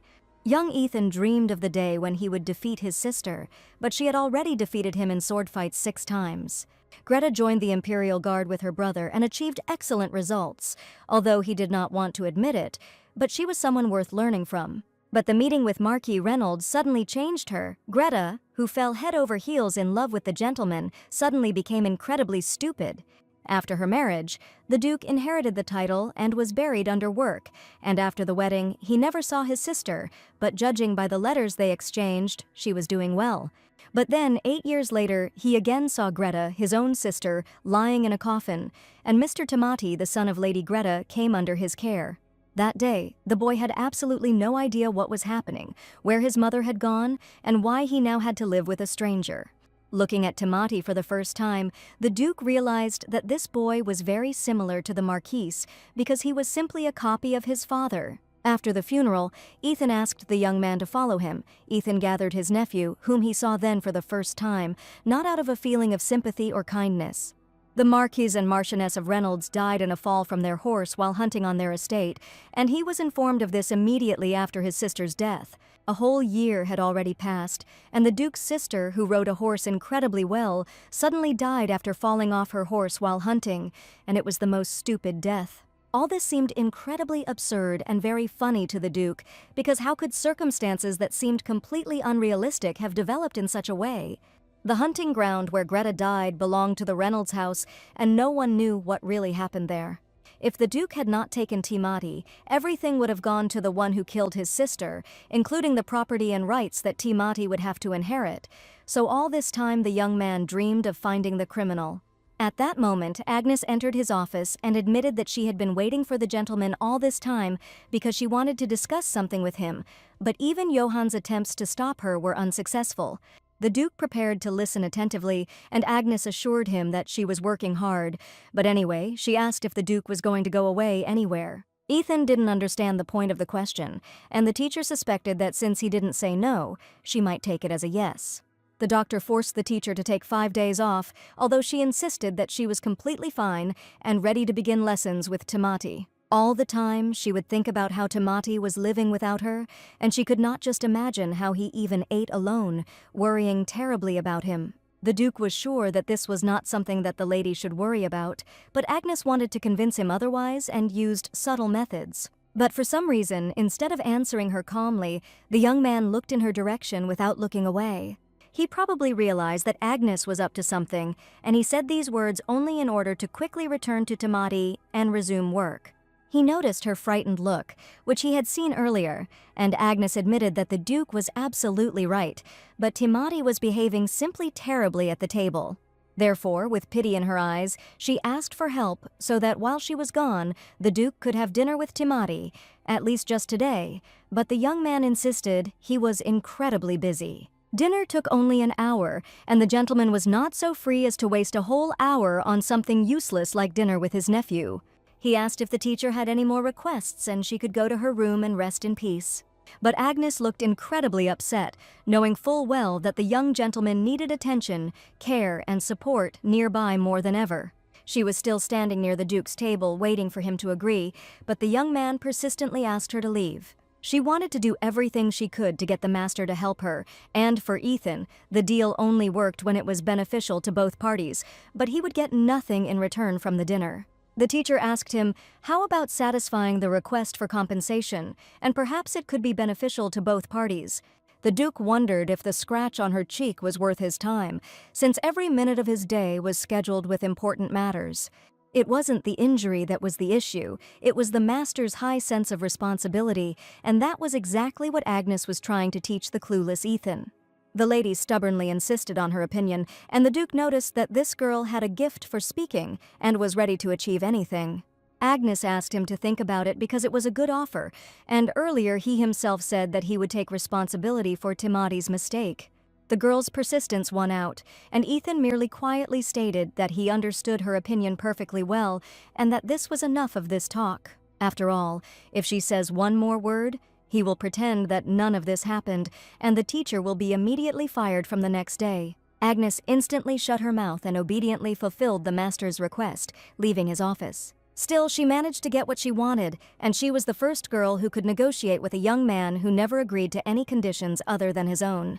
Having closed the door of his office, the teacher was incredibly happy that she had managed to achieve what she wanted, and the young gentleman would no longer have dinner alone. It took longer than she thought, but the main thing is that she succeeded and was able to take advantage of the Duke's debt that she had promised earlier. At that moment, the butler, who had given the girl leave that morning but had no idea what she was doing there, found her in the corridor. She even left her luggage behind because she was in a hurry to talk to the Duke and simply couldn't leave like that without finishing important business. Carlo understood that the lady had come to see his lordship before leaving, declaring that she was truly hopeless and stubborn. The corridor was too noisy, and the butler asked to take care of the disturber of the peace, but now the heroine behaved in exactly the same way, although she didn't care at all. In a way, Carlo considered her much worse, because in the end the young gentleman was not harmed, but since the teacher arrived, there had not been a single quiet day. He didn't mean to say that it was bad. He just really hoped that the lady would take care of herself, and the carriage that arrived for the girl was already ready. The butler reminded that the lady was still a patient who needed bed rest and care for herself, not for other people. Carlo was a good person, and Agnes really wanted Timati to have a caring person next to him who would understand the soul of a small child. She didn't know if anything would change in that case, so she asked if she could see Timati and talk to him a little before leaving. But the butler categorically refused, and Agnes had not seen Tamati since the day he poured paint on her, although she would very much have liked to see him before leaving. During the 5 days that she would be away, she did everything in her power for the estate, and getting into the carriage, she went home with a sense of fulfilling her duty as a lady. Having thanked the butler for his help, Agnes promised to see him in 5 days, and now she could only pray that everything would be well with the young master. She had been thinking about finding out about the current situation for a long time, but now was actually the perfect time to finally find out. First, she was going to go home and talk to her mother, because if she thought about it, the heroine felt that she had done something terrible to her. On the day she returned to the past, she tried to catch her breath, unable to understand where the dream ended and the new reality began. In fear, she touched her neck, because just a second ago her head had been cut off, and she then found herself in the house where she had lived before. When Agnes woke up after her rebirth, her mother entered the room with frightened eyes and asked why her daughter looked so worried. That day the girl overslept some important event, and she looked at her mother with such eyes as if she was seeing her for the first time in her life. The lady noticed that her daughter looked very bad, as if she had had an incredibly terrible nightmare, and we still couldn't breathe from the terrible sensations. Then she immediately fainted, and her mother, who had died many years ago, suddenly appeared in front of her, and the girl's emotions were quite understandable. As soon as she woke up, she kept asking if she was really alive and what day it was, and she must have really scared her, asking such things after she woke up. Driven by the idea of changing the future, the heroine immediately got a job in the Duke's house, and that day her mother probably thought her daughter had gone crazy. When she woke up, the girl realized that at that time she was only 22 years old, and a happy future life filled with colorful events awaited her. The heroine did not remember what she was like at 22 because her murder had occurred about 14 years ago, and now, as she rode in the carriage, the lady calmly thought about finally seeing her family. She had just started working then, and until her parents died, she was constantly busy, partly because the teacher needed money, but continuous work helped her forget about home. At home, she always had to calm her mother down when she cried and constantly apologize for it, not understanding what she had done wrong again. At that time, her feelings for her parents faded, but she loved them immensely, so she did everything possible to support them and make their life comfortable. It was that very terrible day when she found herself at her mother's grave, but for some reason the heroine did not have a drop of regret. Every penny she earned was given to her parents, and she had already saved enough money to give them a decent funeral. Of course, there were days when she missed them incredibly, but because she had been forced to support them alone for a long time, the feeling of freedom became stronger. And perhaps that was why she felt terribly lost now that she was back next to her mother, mindlessly picking at her plate with her spoon. She didn't know how to come face to face with the younger version of her mother, and the heroine felt as if she wasn't in her home at all, although everything around was familiar. The mother saw a scratch on his face and became worried that there might be a scar, asking what kind of family had brought the teacher to such a state. Agnes admitted that this accident had nothing to do with the student and that it was a pure accident in which the family had no involvement. Mother was worried. Even if it happened by accident, her daughter could get hurt, and the Earl of Westwick's family treated her well, but now she suddenly ended up in another place. Agnes said the family paid better and they gave her 5 days off for her minor wound, but her mother was still worried about her daughter's marriage. She worked as a live-in teacher, but in her opinion she should have looked for a noble husband, but Agnes did not plan to get married. Preferring to live alone, the heroine felt that it was much easier and calmer for her, and she did not need a husband or a wedding at all. Having said these words, the heroine felt awkward, because all her sisters had already acquired husbands, and she asked how long ago they had been there. According to Mother, both sisters had come in quite recently and for a short time, but for some reason, Mother said this with great regret. She looked more lost, fragile, and awkward than the heroine remembered, and now the Agnos was glad that she could see her again. Mother said that her sisters left quite quickly, and it seemed that they were busy, but in reality they probably just didn't care at all about their family. Agnes asked to call her sisters because they did not live so far away, and Mother became worried that something urgent had happened. And since his lordship was unmarried, the matter concerned the Duke of Battenberg. The heroine wanted to know whether there was an engagement concluded a generation ago. She wanted to find out the details of who would become the future Duchess, so that she could understand what kind of lady would be next to Tim, about whom she was incredibly worried. After all, her sisters must know all the gossip of the Empire, and she can certainly find out information from them. For some reason, at that moment, Mother became incredibly happy, and perhaps she thought that the teacher wanted to become a future Duchess. At that moment, Agnes had just taken a sip of water, but she could not resist her mother's opinion and accidentally spat all the water right in her face. Whatever the mother thought or imagined, her daughter confidently declared that all of this was absolutely not true, and she has absolutely no intention of taking the place of the Duchess, and she needs this information for a completely different reason, which she cannot yet talk about. Mother assured that her daughter could be honest with her. She probably saw the venerable Duke and became interested in him, so she wanted to know more details about him. Agnes tried to prove that this was not the case, but too much time had passed and she had completely forgotten what kind of person her mother was. Even in her last moments of life, she hoped that her daughter would marry a noble gentleman, and that only in this would her true happiness lie. Everyone knew that the Duke of Battenberg was very handsome, and the mother asked her daughter not to be shy and finally tell the whole truth, because every young lady of her age had fallen in love with the Duke at least once. Her daughter was too picky and never looked at the same man twice until this very moment. Mother considered the Duke an excellent man, although he rarely appeared in high society, but often attended events with the Crown Prince, and she had no idea how many girls desired him. And this means that she could say with complete confidence that this gentleman definitely has no one, because everything would already be known. Mother told her daughter that the previous Duke and Duchess died quite early, but the heroine only now learned this information. At that moment, she realized that the Duke of Battenberg had lost both his parents as a child, and then a short time later his sister had died tragically, and it was terrible. Therefore, for many years, many ladies have tried to win the Duke's favor, but he is often on the road and constantly busy with his work.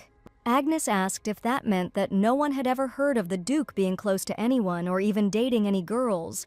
She thought with horror that in his past life Ethan had died all alone, but why of all people had the Duke ended up in such a position and not continued his line? In this case, her plan to create a good impression of Timati in the future Duchess, the desire to give him home warmth and stability, will completely fail. Mother heard that the young man was close only to His Highness the Crown Prince. The heroine could not believe that the Duke really had no friends and not a single woman. As far as she knew, the young man had no relationships with anyone. He also had no friends at all, and the Duke's life was spent in complete solitude. When Agnes heard that the gentleman really didn't have any good friends, she couldn't believe it. But if you think about it, that's true. It feels like he hates people regardless of their gender, but the way he treats Johann or her is horrible and rude. Mother said that now everything suddenly became clear to her, but Agnes, thinking about it, did not understand what exactly she meant. Mother was sure that in order to interest her daughter, a person must not only be beautiful in appearance, but also have a kind heart and a huge soul. Agnes sadly realized that such a man would probably have many admirers, and there was no chance that the man she was destined to be with would choose her. The heroine began to worry that with all these conversations, she had only upset her mother, and asked her for forgiveness, but now she wanted to tell her the truth. The heroine decided to go upstairs to her room, so that after a difficult conversation with her mother, she could finally be alone in her own home.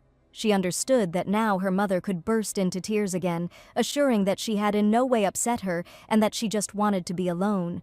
Agnes didn't complain about her life, she didn't complain about her job, and she never complained about any of her problems. She finally found herself in her room, where she found herself that day after being reborn, and now the girl's head was simply bursting with thoughts. But now she absolutely did not want to think about her life, did not want to think about finding a husband or anything else like that, which irritated her incredibly. Before returning to the past, she was completely satisfied with how everything turned out, but she still had the biggest regrets, and even if she died and went back, she still didn't have enough courage to do some things. Now the teacher just wanted to focus on teaching Timati, so as not to fill her head with unnecessary thoughts that were disturbing her soul. Having been at home for literally just a few hours, the heroine felt that she already wanted to leave as soon as possible, because it was becoming unbearably hard for her here. That same evening, the Duke fulfilled Agnes's request and went to dinner with his nephew, as she had asked. It was the Duke and Tamati's first dinner, and the room was completely silent, except for the quiet clink of cutlery. The young gentleman dined with incredible caution, holding a fork awkwardly in his hands, afraid to even move. He felt as if he was going to suffocate, and the boy was very afraid of doing something wrong so that the Duke would not get angry. He didn't understand what was going on around him, why his uncle suddenly decided to have dinner with him, because this had never happened before. Also in the dining room were the Duke's butler and assistant Johann, who also did not understand what was happening. Everyone knew that this was definitely Agnes's work, and no one doubted it at all. Even Tamati himself was absolutely sure of it. The young gentleman was a little dissatisfied because he certainly didn't ask the teacher to let his uncle have dinner with him, and if he had time for such nonsense, she could have simply given up on the trip and stayed together. During dinner, Tamati was not busy with food, but with thoughts that he shouldn't have been so stubborn and should have just gone to her, and maybe she wouldn't have left. That day, Tamati was very ashamed, so he cried like a girl, and every day he thought about this act, which he wanted to erase from his memory. He was sure that the teacher would definitely return the next day, but who would have thought that she would actually suffer from the caustic paint? The boy was worried because he didn't even apologize before she left, and the teacher simply left without saying goodbye or a word. Carefully holding his fork in his hands, he slowly brought the piece to his mouth and chewed it diligently, while the Duke also felt awkward. He didn't even know what to talk about with his nephew, and he held the spoon awkwardly in his hands as he slowly ate his dinner. Looking at his uncle, Tamati felt like all the food had gotten stuck in his throat. He had absolutely no idea what this man was thinking about. He might think that he would be welcomed at the local dinner, but Tamati was sure that his uncle hated him anyway, especially after what happened. But given all this, he didn't understand why he agreed to have dinner with him, since there were people in Reynolds' house who could take care of him. Tamati was worried that he shouldn't have gone through this horror, but it wasn't like he had a voice or a choice. The Duke slowly finished his dinner, but at that moment the boy became so excited that the fork he was holding tightly in his hands flew out and fell on the floor. This was considered bad form, and it is quite possible that Tamati could have been punished for this, as if he had absolutely no table manners and no manners. The ringing of a fork resounded throughout the dining room, but neither the Duke nor Tamati said a word, and the boy's whole body trembled. Johann and the butler exchanged glances, but neither of them said anything, because none of them understood what they needed to do now. The Duke looked at his nephew with a cold gaze, but now he had no intention of scolding him for his lack of manners. But Tamati, having already imagined all this in his head, was preparing for the most angry quarrels that could only happen in his mind. He sat in his place holding his breath, and the Duke, standing up from the table, declared that everything had happened exactly as the teacher had said. Without a word, Ethan walked out of the dining room and slammed the door behind him, leaving the boy sitting there in bewilderment. At that moment, the saddest feelings came over him, and the baby did not know what to do with himself, because even a piece of food would not go down his throat. Clenching his little fists, he was ready to burst into tears right there on the spot, from the despair and misunderstanding that he constantly encountered when meeting his uncle. He tried to hold back from bursting into tears in front of the entire dining room, not understanding what his fault was, but this kind of thing happened all the time when he was talking to his uncle. The next morning, Agnes woke up in a terrible state and realized that everything she did would not help at all. The lady was confidently determined to run away from home, despite all the doctor's prohibitions and her 5-day vacation. After all, no matter how she tried to improve relations with her family, the conversation with her father was no different, and he also insisted that his daughter needed to get married. None of her parents wanted to hear that Agnes would sort out her personal life on her own, and her parents probably thought she was acting strangely. The heroine didn't think that going back to the past could have side effects, and the future she wanted to fix didn't include her parents. She had previously felt it vaguely, but now, going back 14 years, she was sure that something was clearly wrong in her family, and her parents had shifted all the responsibility for earning money onto their youngest daughter.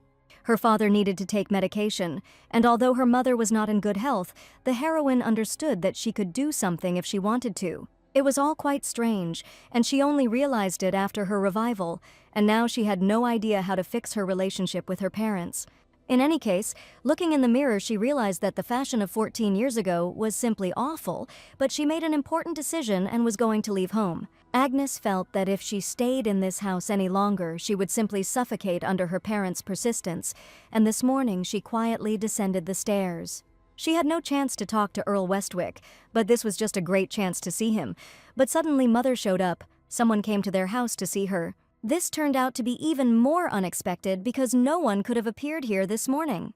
When she went out into the corridor, she was even more surprised because on the threshold stood the butler from the ducal house, Carlo, who said that he was very sorry about his sudden visit. Agnes began to worry that Timati was causing trouble again, but the butler told her that they had tried to sort it out without her, but they had failed. Therefore, the presence of the teacher is simply necessary at the ducal estate, and she needs to go right now to sort everything out. The mother did not understand what was happening. She imagined that her daughter had gotten herself into something serious, and the daughter asked her not to worry, because the butler of the house where she works had arrived. Everything turned out much better than Agnes expected, and she confessed to her mother that she was simply needed by her student and asked her to tell her father that she was very sorry to leave without saying goodbye. The mother, with a worried face, asked her to take care of herself because she did not expect at all that her daughter would leave her home so soon. But Agnes was only glad because just this morning she was going to run away from here without the possibility of staying here again. Sitting in the carriage, the butler asked if Agnes had told him about her new job, but she didn't say a word, because the mere mention of the Duke of Battenberg puts her in such a state, and it's hard to imagine what will happen if she says that she works there. The butler apologized for disturbing her during her vacation because only one night had passed, and he had already urgently come to pick her up. The butler said that after dinner, everything suddenly changed dramatically, and Timati asked about Agnes all night, but Leda thought that Timati became calmer. As soon as she heard about the dinner, she immediately suspected that his lordship might have said something wrong and offended the young master. But the Duke said practically nothing. After the boy dropped the fork, he only clarified that the teacher had said so, after which he went to his room. Agnes wondered what exactly she had said then, perhaps something about Timati being very lonely, or the Duke had completely misunderstood her. She knew that Timati's table manners were far from ideal, and she wondered if the Duke had said something like that during dinner with his only nephew. Perhaps he took her words literally, and the butler did not understand at all, so he asked Agnes if she had any ideas about what could have happened between them. It seems the teacher understood perfectly well what was going on, and the Duke completely misunderstood everything and simply offended the boy with his behavior. She was absolutely sure of it. It was precisely the young gentleman's manners that were the problem, and she was going to give the Duke a real dressing down. As soon as she appeared in the estate, the young master immediately broke a glass vase in front of her and angrily looked the teacher straight in the eyes. The vase flew too close, and the boy shouted what the lady had said to him that made his uncle behave like that. She understood that Timati was upset, and he asked her to confess what exactly she had told his uncle and why he had left after dinner. Agnes tried to calm the young gentleman down while the boy was indignant about who she thought she was and who gave her the right to interfere in his life like that. Timati said that the teacher shouldn't have pulled such tricks because he already knows perfectly well that his uncle hates him. The teacher saw incredible pain and despair in the boy's eyes, and he again found himself in a state where no one understood him.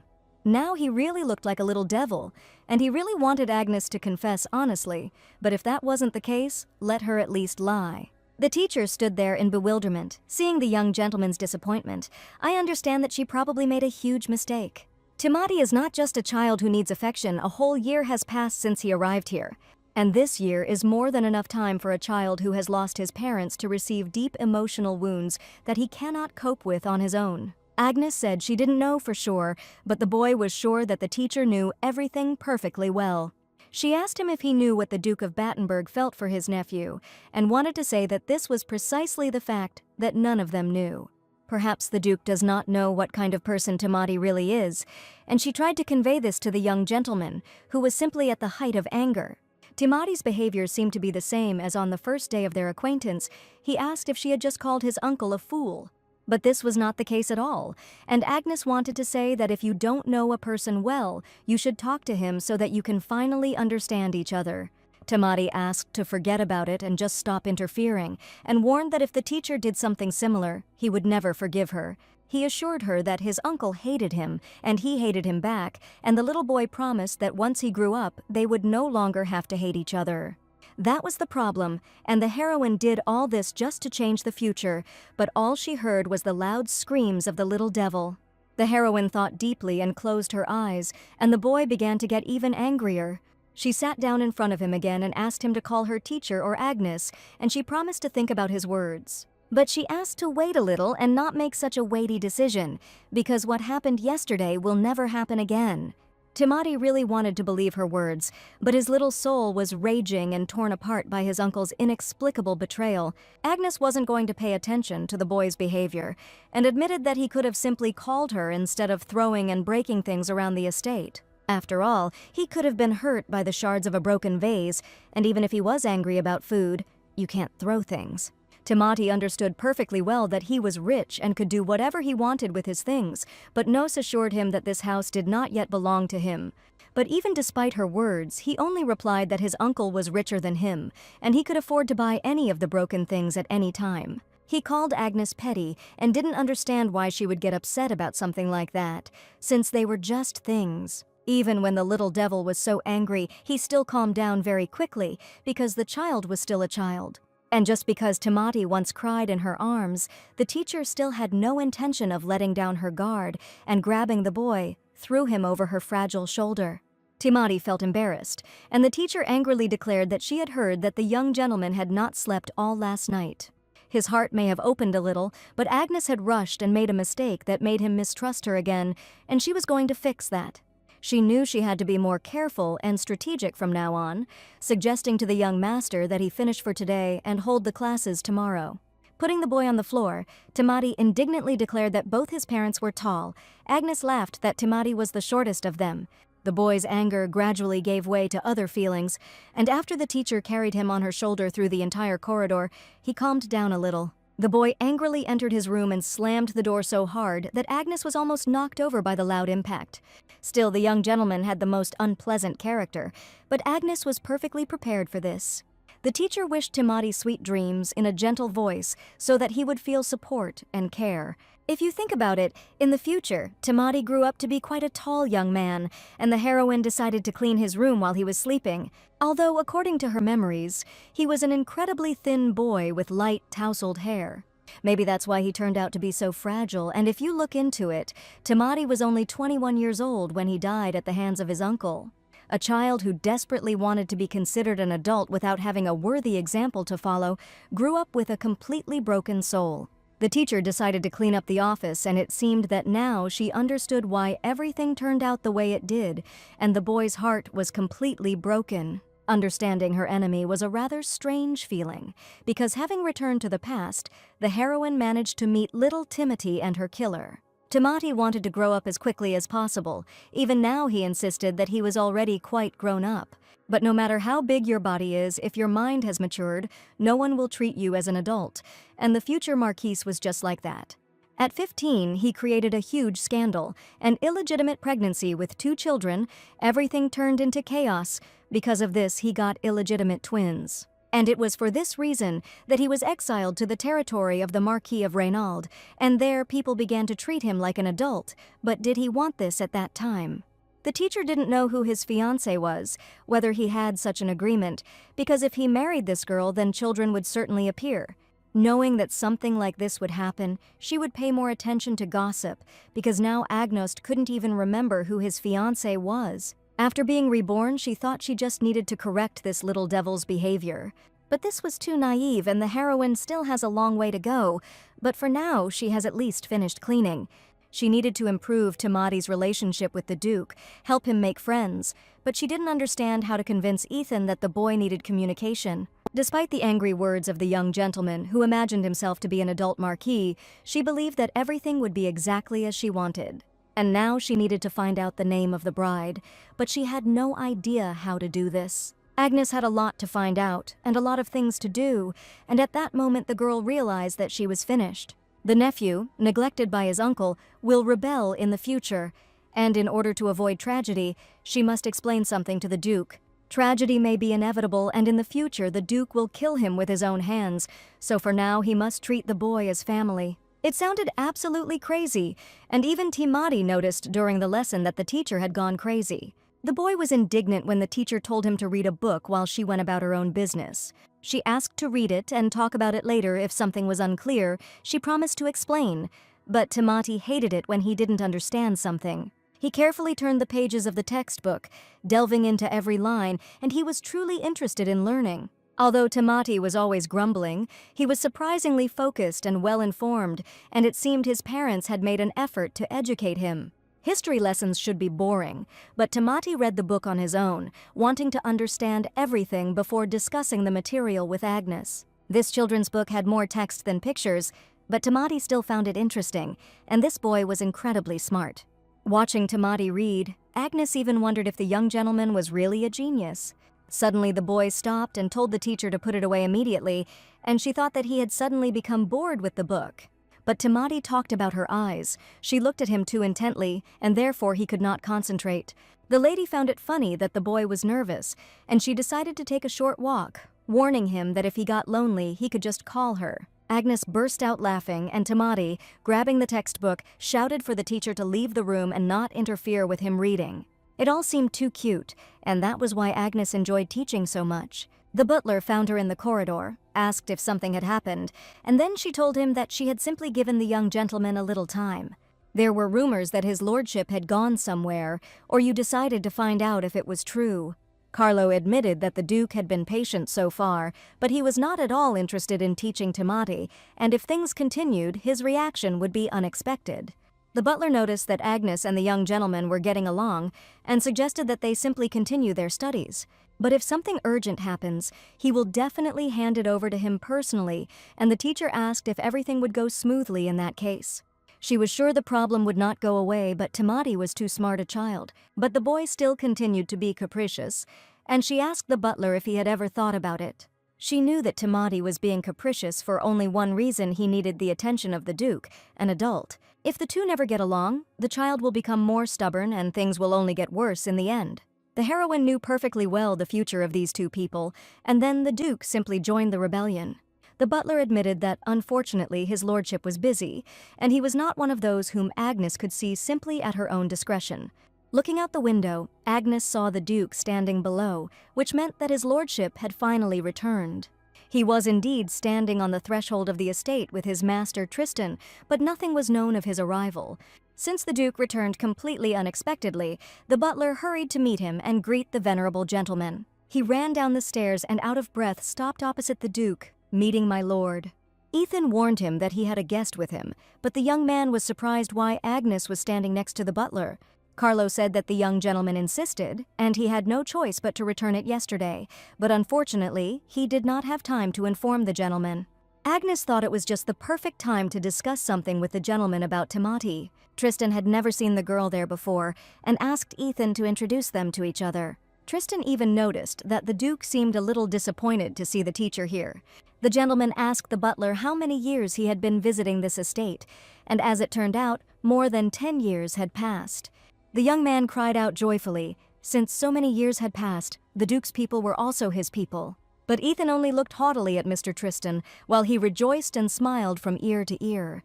The gentleman wondered if he really didn't want to introduce them to each other, and Agnes would never have thought so, but it seemed like the crown prince was standing in front of her. She didn't know what to do now. Maybe she should just leave, but according to etiquette, she had to greet him. The butler asked the teacher to return to the office, but Tristan realized that this was the same girl who was teaching Greta's son. He was the first to approach her and shake her hand, asking how she was doing and if the Duke's sister's son was doing well. No matter how much Tristan insisted, Ethan did not agree to introduce them to each other, despite his requests. Ethan just sighed heavily and wondered if the teacher had really come here to talk to him. He asked her to wait in the office, and Agnes understood that she could not disobey the master's order. Tristan acted like a mad child and wanted to go to the office with him, but the young man asked if he was busy. If he were busy, he certainly wouldn't be following the Duke around, and when it comes to Greta's son, nothing is more important. Agnes fully supported Tristan's words. That's exactly what she was talking about, and at first glance the crown prince seemed like a decent person. Unlike Ethan, Tristan seemed quite nice, and Agnes only wished the Duke was half as nice. Ethan stated that written reports were not enough to check the young master's progress in learning, and that something else was probably needed.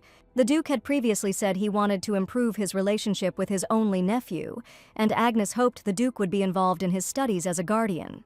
She assured that the truth could help and asked the Duke to believe her words, but he was sure that the lady was mistaken and there was nothing to improve here.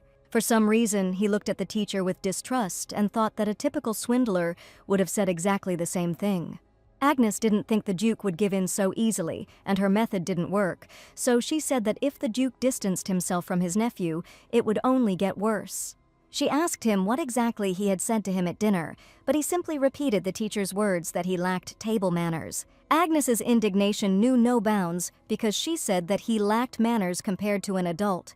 The Duke could not understand that this remark was like a dagger thrust at the young gentleman, and that Agnes only wanted him to simply praise him. The Duke remained cold in his words, but this time the teacher was strict and asked the gentleman to do it even if it was a lie. She knew perfectly well that if things continued like this, one day Tamati would turn down the wrong path. Perhaps he will cause problems with his future bride, and after his expulsion he may even join the rebellion. Agnes understood that in front of the crown prince she could not even think about rebellion, much less talk about it. She tried to prove to the Duke that in the future he might regret his behavior, but it would be too late. But he has already said this before, he never regrets anything, and even if this happens, it does not concern the teacher in any way.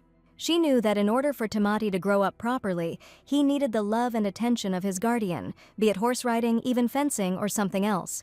Agnes asked the Duke to get closer to his nephew, but he only replied that he could fire her at any moment. And if she had not understood this, she would hardly have dared to say it to the Duke's face, and she herself could have left at any time. But she was going to persuade the Duke until he changed his mind, and she was confident in her persistence. Ethan noticed that this girl did not give up easily, and on the other hand, she was glad that the young man understood this. Finally, their dialogue was over, and the butler suggested that they continue their conversation at the estate. It was the first time Tristan had seen Ethan talk so much, and he even looked like a man who might have an argument. After the conversation, the teacher ran to her office, not hearing anything, because now she had to return to Tamati. Out of breath, she opened the door, and the boy noticed that the teacher seemed to have run all the way here. Standing near the door, the girl could not catch her breath, and she did not have enough air, and it felt like her face was about to burn. Tamati even laughed. The teacher is absolutely out of shape, since she is out of breath after a short jog. She asked him to first live to her age, and the young gentleman was indignant. Did the teacher really want to say that he was small and frail?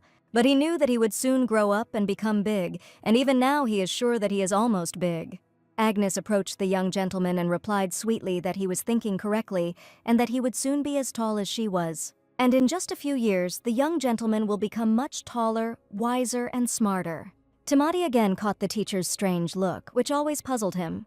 He wondered what Agnes had been doing to be so exhausted and still not fully recovered, even though she still said the obvious. He noticed that the wound was bothering her so much that the teacher couldn't even speak normally, and he wanted to know what she had been doing all this time. The young gentleman asked if the lady dared to go to his uncle to arrange a meeting between the teacher and the parent again. Agnes remained silent in response to this question. The young gentleman screamed, because he asked her not to do this anymore, and his uncle did not give a damn about him. Such was Agnes's educational practice, even though she had to ignore the young master's words. She asked him not to misunderstand her, and she no longer wanted to leave him alone with his uncle, as had happened last time.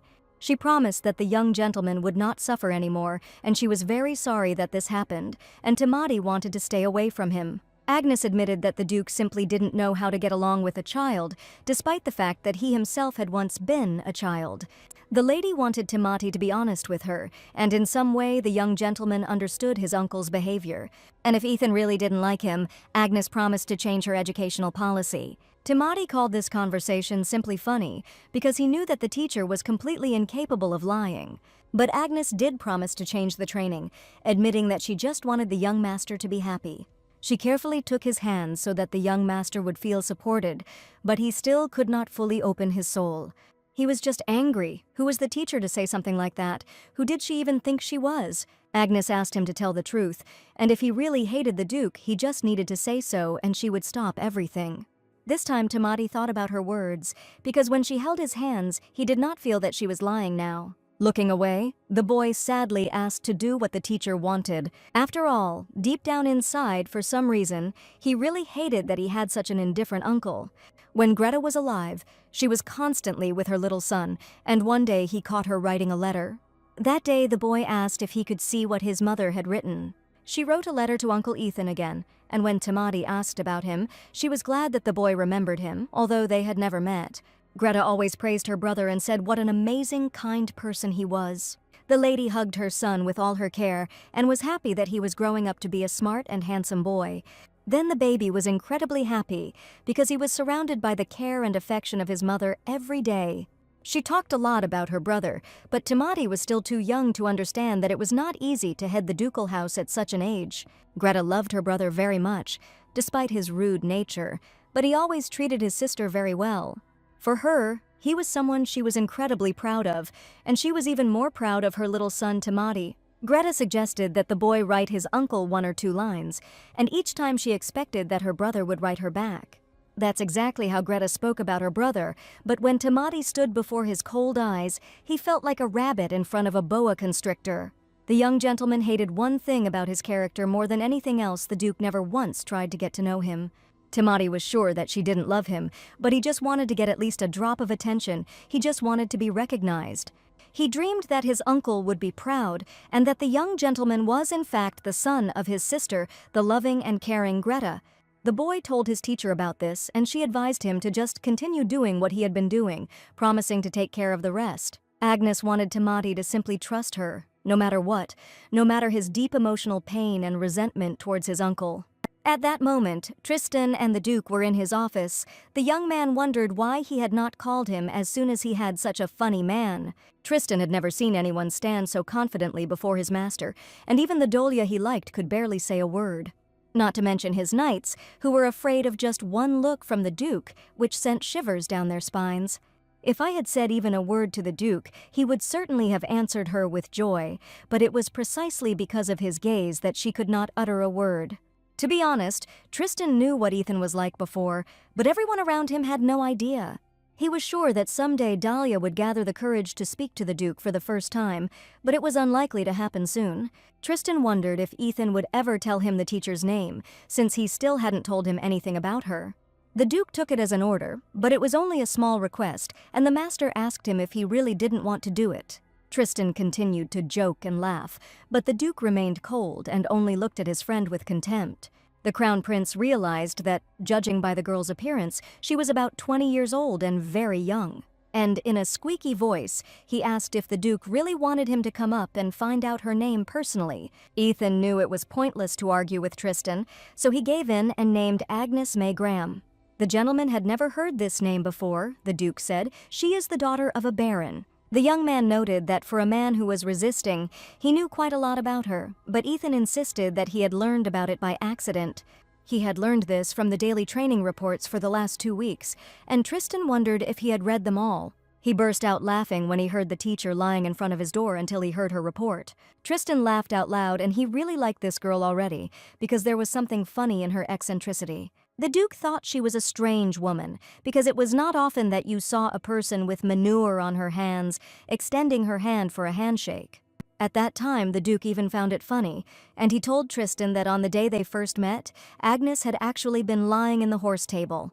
The Crown Prince found the lady rather peculiar, but for some reason the Duke doubted that everything would end with him only learning her name. No matter how strange His Highness's tastes were, Ethan knew full well that this was simply impossible. He simply said her name, but for some reason it now bothered him incredibly, and the Duke couldn't figure out why. When Tristan was already rolling on the table laughing after listening to funny stories, he admitted that it was probably enough to be distracted from work. He asked what the Duke was hiding, and it probably concerned Greta's son, since the gentleman had been behaving very strangely lately. Tristan knew absolutely nothing. If he dug deeper, it would only anger Ethan. And the Crown Prince did not want to create problems for himself, much less spoil his relationship with his friend. Ethan admitted he had absolutely nothing to say about his sister's death, and Tristan suggested it probably wasn't an accident. The death from falling from a horse turned out to be simply ridiculous, and no one who knew her would have believed it. Tristan was disappointed, because Greta had been his childhood friend, and now everyone expected him to just turn a blind eye. But the Duke meant that continuing to pretend was the best help the Crown Prince could give him. The young man had been pretending for a whole year that nothing had happened, but it didn't seem like there had been any progress. For the Duke, even a small amount of progress was a result, and he was sure there was no need to rush, because after all, they had the hostage. Ethan believed that when the time came, these people would crawl out of their holes and show their murderous faces. He had just called his own nephew a hostage, and Tristan had declared that it was no wonder that the teacher looked upon the Duke as the villain of the century. There was a ball to be held soon, and the Crown Prince asked that he be sure to show up at the event and not to think of hiding in the security room again. Ethan categorically refused to appear at the ball, but Tristan warned him that strange rumors had already started. At this point, they decided to end their conversation, and Tristan was about to go to his palace, having found out everything he needed to know. He refused to accompany the Duke, saying that he had plenty of guards and did not need his help at all. The Crown Prince left the office, and the Duke was left alone with his thoughts deep in thought. But Tristan came back to say one last thing, and he thought Agnes was rather nice than weird. Time flew by very quickly for Agnes at the ducal estate. She spent 2 hours in class, and today it was time for her to get ready. The lessons lasted 4 hours a day, and every day the teacher was busy preparing for the lessons, but it was worth it. During today's lesson, Timati was carefully underlining something in his textbook, and after finishing it, he gave it to the teacher. Looking at the pages of the book, Agnes simply gasped, not believing that the young gentleman could have done this. Timati quickly solved everything they had learned today, and the teacher immediately praised the boy, who was confident in his intelligence. The boy couldn't focus on anything for long, but he quickly grasped everything on the fly, and thanks to this, he developed quickly. Hearing the praise, Timati blushed and declared that there was nothing serious in these examples, just children's games. The young gentleman behaved like a child who was finally happy that his intelligence and resourcefulness were appreciated. Today, Agnes found out in class that the boy was very good at arithmetic, as if he had studied it before. She decided to ask him if he had done arithmetic exercises before, and Timati said that his father had taught him. It seems that his father was a great teacher, but Timati admitted that he simply talked a lot, was full of ardor and all sorts of nonsense. He was as fragile as Agnes, could faint after a short run, and his mother usually laughed very hard at him. Timati began to talk a little about his family. Greta was a knight in the Imperial Guard, and compared to her father, she was on a completely different level. But as soon as he started talking about his parents, the boy's expression immediately changed, and sadness was reflected in his eyes. Everything was good in his family. His mother loved him very much. His father always took care of him. Agnes responded to his words by saying that perhaps his father was not weak at all, but his mother was an incredibly strong person. Perhaps this was exactly how it was, because Greta was a truly worthy and incredibly strong girl. Suddenly, the boy stood up from the table and asked if the lesson was over, and that he was bored to death doing the exercises today. Agnes was upset by these words, because every day she tirelessly prepared for lessons so that he would not be bored. But today, she heard these words. The teacher warned that she hadn't even given him homework, and the young gentleman was indignant. Did she really want him to study more after the lesson? Agnes laughed, but she was actually just teasing the young gentleman because he had just said it himself. He was bored. The young gentleman was perplexed for an adult. Agnes behaved too childishly. The teacher admitted that, in reality, adults are much more childish. The boy frowned. The teacher laughed. If he does this all the time, wrinkles will appear on his face. But for some reason today, the young gentleman was in no hurry to leave the lesson, and stated that he had much more important business. Agnes just said that adults also behave like children, and Timati said that the teacher is also an adult. It was absolutely true. The young gentleman stood in complete bewilderment, while the lady tried with all her might not to laugh out loud. She called herself a generous teacher who doesn't get upset over such trifles, admitting that her patience is the size of an ocean. After these words, Timati ran to the office door, while Agnes laughed at the behavior of the young gentleman. The teacher shouted after him that the student should say goodbye properly, and he should not run away silently after the lesson. Instead, the young gentleman opened the door, waved his hand, and shouted that he would definitely see the teacher tomorrow. It seemed that this was his limit for now, and the young master could not learn everything at once, and this was not at all something that could be corrected in a few days. The training was going just fine, and Agnes was sure that everything was fine with Timati, and that he still had a chance to change. But after the lesson, she needed to focus again, and it was time for a lesson with a second adult student. The lady greeted Johann, who was not even surprised that Agnes had appeared at the door of the Duke's office again.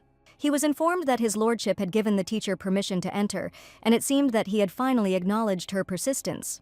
Johann wanted to open the door for the teacher with care, but she didn't need any help at all. She walked into the Duke's office, greeting Ethan loudly, but all she heard in the office was silence. It was quite strange because usually the teacher would hear his annoying voice as soon as she entered. The Duke's constant ignoring hurt more than she would like to admit, but not hearing his snide remarks from the doorway actually made her feel better. She seemed to be trying to brush it off, convincing herself that the Duke was only 25 years old. The heroine could not feel small, and sometimes his gaze drove her crazy, as if the Duke did not see a person in her and looked at her as a non-entity. All this time Agnes tried to act confidently, even though it was difficult to go through, but today the office was quiet and she decided to wait for him. She wanted to sit on the sofa and wait for a while, because today she was not going to postpone an important conversation. As soon as Agnes began to sit down on the sofa, she heard strange wheezing sounds, as if an old man was lying on it. But when she sat down on the sofa, she did not notice that on this sofa, under a white blanket, the Duke himself was lying and resting peacefully. Agnes fell to the floor in surprise as soon as she saw the sleepy young man she had just sat on crawl out from under the blanket. Ethan, seeing the teacher, even offered to call a doctor for her, because she was again sitting on the floor with a strange expression on her face. When she saw the Duke, her heart almost stopped. Agnes fearfully asked not to call anyone, and everything is fine with her. For some reason, the Duke slept here and not in his room, and the teacher even suggested that he was so busy that he had to take a nap on the sofa. Agnes asked excitedly if she had woken up the gentleman, who was simply taking a break from work at that time.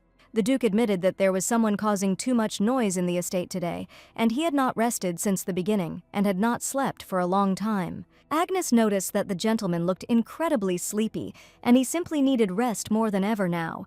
The teacher said that good sleep was important for health, and the Duke asked to be spared from lectures because he was her student.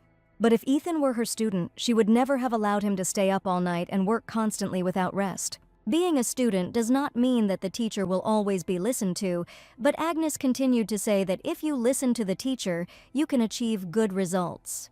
The Duke looked at the girl thoughtfully and admitted that she was as incredibly good at lying as she was at being persistent. But Agnes was not lying at all, and asked why a teacher would wish something bad on his student. After all, she just wanted everyone to eat well, sleep well, and live well. The young man chuckled, stating what he was sure was exactly what made a teacher a happy person. The lady was indignant. Did the gentleman really not believe her words? But he only sighed and realized that the girl was absolutely right. Agnes wanted the master to hear her, and, grabbing him by the shoulders, asked him to take her words seriously. As soon as she touched his shoulders, Ethan immediately fell onto the sofa, and Agnes noticed that such a strong man fell like a rag doll. It turned out that he had last slept about 5 days ago, and Agnes angrily declared that at this rate the gentleman would soon die of exhaustion. The Duke did indeed look sleepy and relaxed, and when he rose from the sofa, he was unsteady, but still claimed to be full of energy. Even a healthy person would faint if he didn't sleep, and the sleepy Duke asked if the teacher was cursing him. Her words may have sounded bad, but she didn't mean it at all and wanted the gentleman to live a very long and happy life, so that he could get along with Timati and build a happy family relationship together, meet a good girl, so that he would no longer have to sleep alone. Agnes said that it was all because the Duke was not married, but the young man warned that if she came only because of this today, she could leave the office. Ethan said one thing: he doesn't plan on getting married, but even if he does, his partner won't be there to worry about his health. His words sounded reasonable. Agnes wanted to convey that for the Duke, a happy family life could be beneficial. The lady felt awkward, and she could not advise the Duke to marry, who understood that she simply had nothing to say. She herself was unmarried, and in fact, her parents constantly nagged her about marriage. So she couldn't pester a man who didn't have a second to sleep, and maybe it just took him longer. Agnes realized that it was necessary to change the subject urgently and ask the Duke to come to the sofa, because now even a short sleep would be useful for him. The young man could barely stand on his feet near the table from fatigue, so she grabbed his hand and dragged him straight to the sofa, despite his stubbornness. No one had ever behaved like that with the Duke, and the young man assumed that the teacher had really gone mad. But she smiled and said, "They say a person can go crazy if he doesn't sleep for a long time."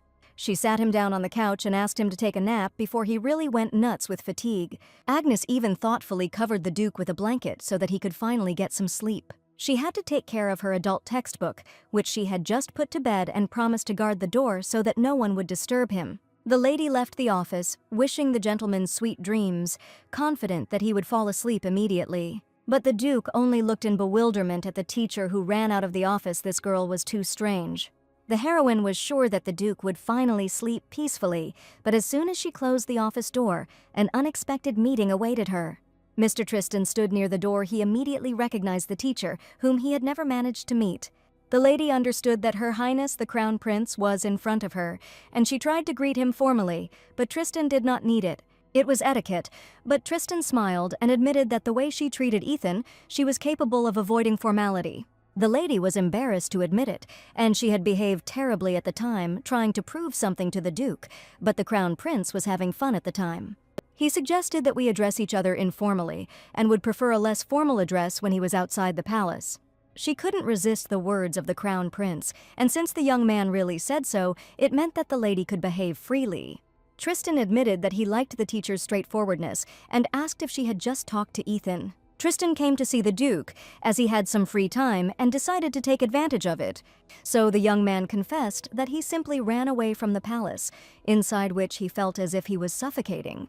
The only crown prince before his ascension was a bloodthirsty man and constantly started wars. Many said that once he became emperor, the entire empire would be mercilessly burned to the ground in fire. An aggressive character, a common example of a student avoiding classes, so Agnes admitted with a smile, Tristan was probably a difficult student. She hit the nail on the head. Every time Ethan and Greta had classes, the boy always slipped away. He found it much more fun to swing a sword in the street. In fact, the Crown Prince turned out to be a childhood friend of the Duke, and Agnes decided to ask the Crown Prince for a favor, even if it sounded rude. Tristan reminded her that he had asked to skip the formalities and asked what proposal the teacher wanted to ask for. This time, the heroine could not remain silent and admitted that his lordship had just fallen asleep and was in great need of rest. She said that he had barely managed to sleep for 2 hours in the past few days, so she asked the Crown Prince to let him rest a little longer. Agnes did not hide it. The Duke himself told about it and looked very tired, although he assured that he was completely fine. For some reason, the Crown Prince grinned as if he had been waiting for this moment. And that was the kind of face a man made when he was up to something, and Agnes wanted to know what he was up to. The Crown Prince was willing not to disturb his friend, but on one condition in return, he offered the teacher to spend time with him. Agnes didn't think it would be fun, but the boy insisted that the Duke was much more boring, so it was okay and they could just walk a little. It was not without reason that the Crown Prince invited the girl to walk with him through the wonderful, fragrant garden. He was interested to know about Greta's son, but Agnes could not talk freely about her students. The Crown Prince didn't intend to ask about anything serious and suddenly laughed, but the lady didn't understand his joke. Tristan understood that it seemed like the lady was still struggling with Master Ethan and trying to convince him, but she wouldn't call it a struggle. She said she was trying to mend the relationship between the student and the guardian, and while she was doing this, she was simultaneously saving her future. The Crown Prince heard that Greta's son was not an ordinary child, but Agnes admitted that Timati was a very kind boy. This little boy is very sensitive and kind, but the Crown Prince decided to tell him that he heard something. The teacher was worried that the Duke did not understand this part of Timati, and if nothing worked out, she would have nothing more to wish for. Tristan thought that Agnes and the Duke seemed to be at odds, but he was sure that this was not the boy's parent, but simply his uncle. Although he thought Agnes's efforts were very commendable, it was at this point that the teacher decided to ask if she was just wasting her time. Tristan had known the Duke for a long time. He knew him much better than the teacher and could give an honest answer. He sincerely admitted that all attempts could indeed be in vain, because the Duke would never be able to open his heart. With sadness in her eyes, the lady asked if Tristan really thought that all her efforts were in vain. And for some reason, the young man answered with complete confidence in his eyes, "To be honest, that's how it is." This answer made the teacher think, because with all her soul, she felt that she could change something. There was probably an honest conversation between them now, but she did not expect that the Duke would love Timati as his own child. She knew it was simply impossible, but that didn't mean their relationship had to remain so cold. Only a year has passed since Timothy lost his parents, and this year was filled with suffering and sadness for the boy. Tristan admitted that it had only been a year since the Duke had lost his sister, but he was sure he was incapable of showing affection. Perhaps Agnes wanted to see something more, and perhaps the Crown Prince was right, because she could try to change his thoughts, but not his essence. Sometimes it hurts people that others express their thoughts differently, but maybe the Duke will change his way of thinking, and the question remains how Timothy will perceive this. Tristan was sure it would be a good thing, and the best thing they could do now was to provide the child with a stable environment. That is why he recently proposed marriage to him, and the Duke himself said that he was not interested in family life. And even if he had married, who knows if this girl would have fallen in love with Timothy, and Agnes did not understand how at that age one could only think about work. This conversation became more and more interesting for Tristan, and suddenly he asked what about Agnes herself. After all, she is the same age, but for some reason she is still not married and does not even think about marriage. Agnes stated that she was determined to remain alone. It was absolutely impossible, but in Tristan's opinion she had to admit Ethan was quite attractive. The heroine never even thought about family life.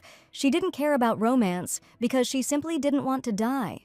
Suddenly the young man asked if the girl could do him one small favor, and he asked that Agnes agree to be his partner at the upcoming social ball. Agnes did not understand why the Crown Prince asked her about this, but Tristan stated that inviting a partner to a ball did not require an explanation.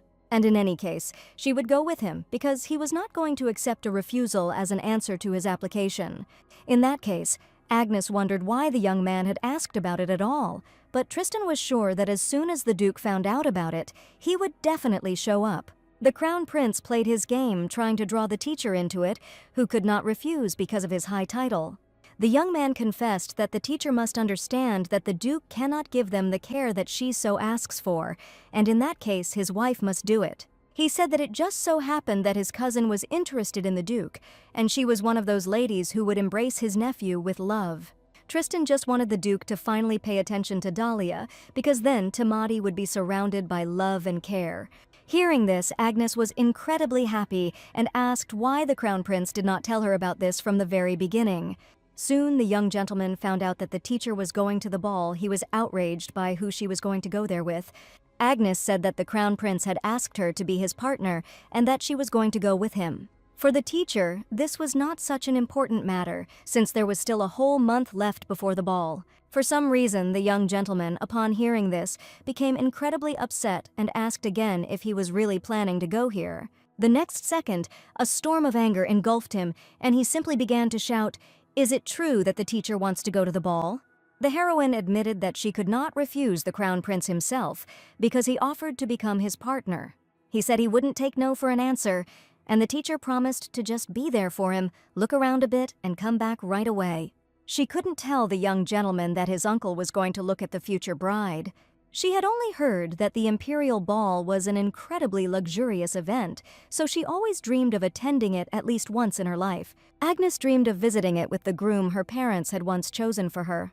She wondered how the man was getting on now, and she had not seen him since the engagement annoyance. Perhaps after that incident he came to see her once or twice, but they never met in person. All these years they grew up together, so she liked the young man incredibly, but she could not even think about the high feeling of love. Considering that the heroine couldn't even remember his face, it was definitely not the kind of love they talk about in novels. She didn't want the young master to be so angry and nervous, and she carefully took his hands. Timothy asked if the teacher was going only because she had no choice and could not refuse the Crown Prince. The boy sadly lowered his head and admitted that Agnes should not go to the ball with the prince. He shouted that he was ready to refuse him instead of her, just so that she would under no circumstances attend this event. The young gentleman began to point his finger at the teacher and assure her that she was not suitable for such a place, and he knew that she had never been to such an event before. Agnes asked Timothy not to worry so much because it was just a social event and nothing more. But despite her persuasion, the young gentleman still continued to be nervous and angry and was ready to do everything so that the teacher would not go. After all, she was only his teacher, and in his opinion she could not communicate with other people. On the one hand, there was something sweet about it because today Timothy called Agnes his teacher for the first time. The lady covered her face with her hands, pretending to cry, but Timati knew perfectly well that this was not the case. Continuing to sob and covering his eyes with his hands, the young gentleman began to worry that the teacher was really crying. This technique probably worked, and Timati was even ready to call her a teacher, just so she wouldn't go to the ball. The young gentleman was incredibly cute now, and Agnes really wanted to look at his face now. She removed her hands and asked if she had really scared the boy, since his teacher had not cried at all and had not even been worried. Agnes thanked her, and for the first time the young gentleman became concerned, thinking that it would be difficult for her at such an event. Communication with other people was very important for the lady. She had not seen her friends for a long time, whom she wanted to at least greet. Timati was indignant. Are friends really those who get together and not alone? While the teacher assured him that friends are very important in a person's life. Now Timati wanted to know if the teacher really had a lot of friends, but it wasn't about quantity at all. Agnes told him that even the Duke had friends, but the young gentleman thought that the teacher was now making fun of his uncle. Even a person who considers himself the best in the world has best friends who will help him in difficult times. Timati didn't care about this at all now, and jealousy played within him because his teacher was supposed to be only next to him. He insisted that Agnes didn't need friends, and if she went to the ball, he still wouldn't allow it. The boy angrily shouted that he was ready to stop the teacher at any cost, and no one would dare to stop him. Agnes did not expect at all that the young master would perceive her departure in such a way, continuing to be aggressively jealous. It didn't seem like an empty threat, because if we were talking about Timati's tricks, he could even secretly rip her dress. To begin with, the lady asked Timati to calm down, laughing, if the boy continues to frown like that, he will get wrinkles like an old man. It was time to put the plan into action. Things were about to get very busy, but Agnes had everything under control. They had very little time left to finish the lesson, and the teacher warned that the rest of the material would be left for home study. Every day, again and again, the Duke was busy with endless work, but today was not an ordinary day. When the clock hand stopped at 3, he put his pen aside, completely perplexed. After all, it was usually at this time that Agnes would burst into his office, telling him about his nephew's successes. It scared him how quickly habits were forming. Only a few days had passed, and he was constantly waiting for her at a certain time, and he could do nothing about it. Ethan remembered meeting this brave girl who was sitting in the manure and smelling bad. A private teacher named Agnes, and even Carlo and Johann admitted there was something unusual about her. Every day she tried desperately to fight for something meaningless, trying to guide the master to the true path. She was very noisy, but the Duke found it interesting to watch, and every time he was ready to listen to her a little longer. But now he couldn't understand why he actually tolerated her antics, because he never took her words seriously. Even Tristan noticed that the Duke liked her behavior, because in any other case he would have fired such a person long ago.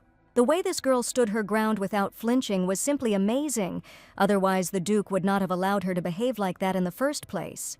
Ethan completely agreed with Tristan's opinion, because for some reason he continued to tolerate her antics. When she was persistently trying to prove something to the Duke, and Tristan was watching it, it was incredibly funny. The Duke called it all just a little fun, but he admitted that the girl was doing her job well. Although she was loud, she never crossed the line, and the Crown Prince was even surprised. In the Duke's opinion, Agnes knew perfectly well when to leave, just at the moment when he began to get irritated. To him, she was just a funny private teacher, but Tristan found the girl quite nice. And it's incredibly cute when someone chases a wild animal without realizing how dangerous it is. Ethan was surprised, because he was the one in the role of the wild animal, and Tristan was glad that the young man was not at all interested in her. Because if there was one thing he hated, it was having to compete with his friend over a girl. The Duke had always known that Tristan had very strange tastes, but now he could not believe that they were so strange. At that moment, he remembered her outstretched hand, smelling of manure, and the Crown Prince warned him that he was going to invite this girl to the ball. He wanted to see her as his partner, but for some reason the Duke suddenly became silent, and probably even got angry. Ethan asked why he should be angry since he had nothing to do with his nephew's teacher being like that. But for a second, Tristan even found the Duke terribly frightening, even more frightening than he had been before. Tristan said a little romance wouldn't hurt, and it didn't look like the teacher was planning on getting married anytime soon. When the Duke heard the words about romance, he realized that for the prince it was such a funny, sweet way of saying that he wanted to play with her. For some reason these words touched the gentleman, but he himself could not understand what had aroused such irritation in him. He knew perfectly well that Tristan would surely smile at Agnes when he invited her to the ball. The lady was always angry with the Duke, but she was overwhelmed with emotions and she would not even understand. Tristan does not plan to take responsibility. After this conversation, the young man could not stop thinking about it, and he understood whether it was possible that you had already agreed to become the Crown Prince's partner. But today, she still hadn't shown up in his office, and he decided to warn her not to fall in love with him so easily. Usually, Ethan's thoughts were occupied only with work, but now this fact was incredibly upsetting to him. During her vacation, Agnes wrote a letter to Westwick Manor, where she had previously worked. The countess of this estate was a very picky woman, and the heroine understood that she needed to be more careful in her communication. It just so happened that she invited her for tea at the perfect time, and everything worked out better than Agnes had even expected. The countess was indeed a very curious person, because Agnes had left so suddenly and had not even had time to contact her, but she had written her a letter anyway. She wasn't going to give up and simply realize that brute force wasn't the only way to influence the Duke. And he is probably celebrating his victory now, because the girl never showed up in his office. After being reborn, the heroine actually returned 14 years ago, and looking at the passers-by, she felt so strange to be here again. Outdated clothes of forgotten trends, ladies in starched dresses, and young men in strange clothes. The streets of the small town now seemed much cleaner than the heroine remembered, and as she rode in the carriage, she enjoyed every moment. But she was overcome by a sad feeling that she was the only one who did not belong to this world. She closed her eyes and tried to feel that she was really here, although her soul seemed to be very far away. Every time she closed her eyes and plunged into past memories, one moment seemed very terrible to her. It was as if she was about to open her eyes and return to the moment when the Duke mercilessly cut off her head. Agnes tried to calm down, and everything was fine. Little by little, everything was changing, and her future was about to change too. The carriage arrived at the Count's estate, and the coachman announced the arrival of the honored guest. They arrived much earlier than the heroine expected, but that was even better. She had hardly gotten out of the carriage when she heard loud children's voices, and she understood perfectly well who was meeting her. These were the same twins she had saved in her past life, and the children had been incredibly missing their teacher all this time. Little angels named Ben and Celine lived well after her departure, but they missed Agnes and could not forget about her.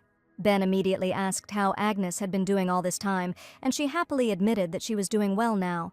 Celine couldn't contain her emotions and said in a sad voice, "Was the teacher really happy after she left them?" The little girl was outraged because the lady suddenly left without writing a single letter, and for her it was too mean. She once promised to write letters to Ben, but she had her own good reasons for that. Lady Westwick, the noble countess, greeted the teacher who had worked with her children for a long time. A lot of time had passed since the lady had left the Earl's estate, but the twins could not tear themselves away from the teacher, whom they had not seen for so long. They didn't even pay attention to their mother, although the teacher warned them that Celine should greet the Countess. But Countess Westwick understood perfectly well that the children missed Agnes very much and was ready to wait as long as possible. Celine was still a playful little girl, and Agnes admitted that she was very sorry that she had broken off communication, and the children were probably really looking forward to it.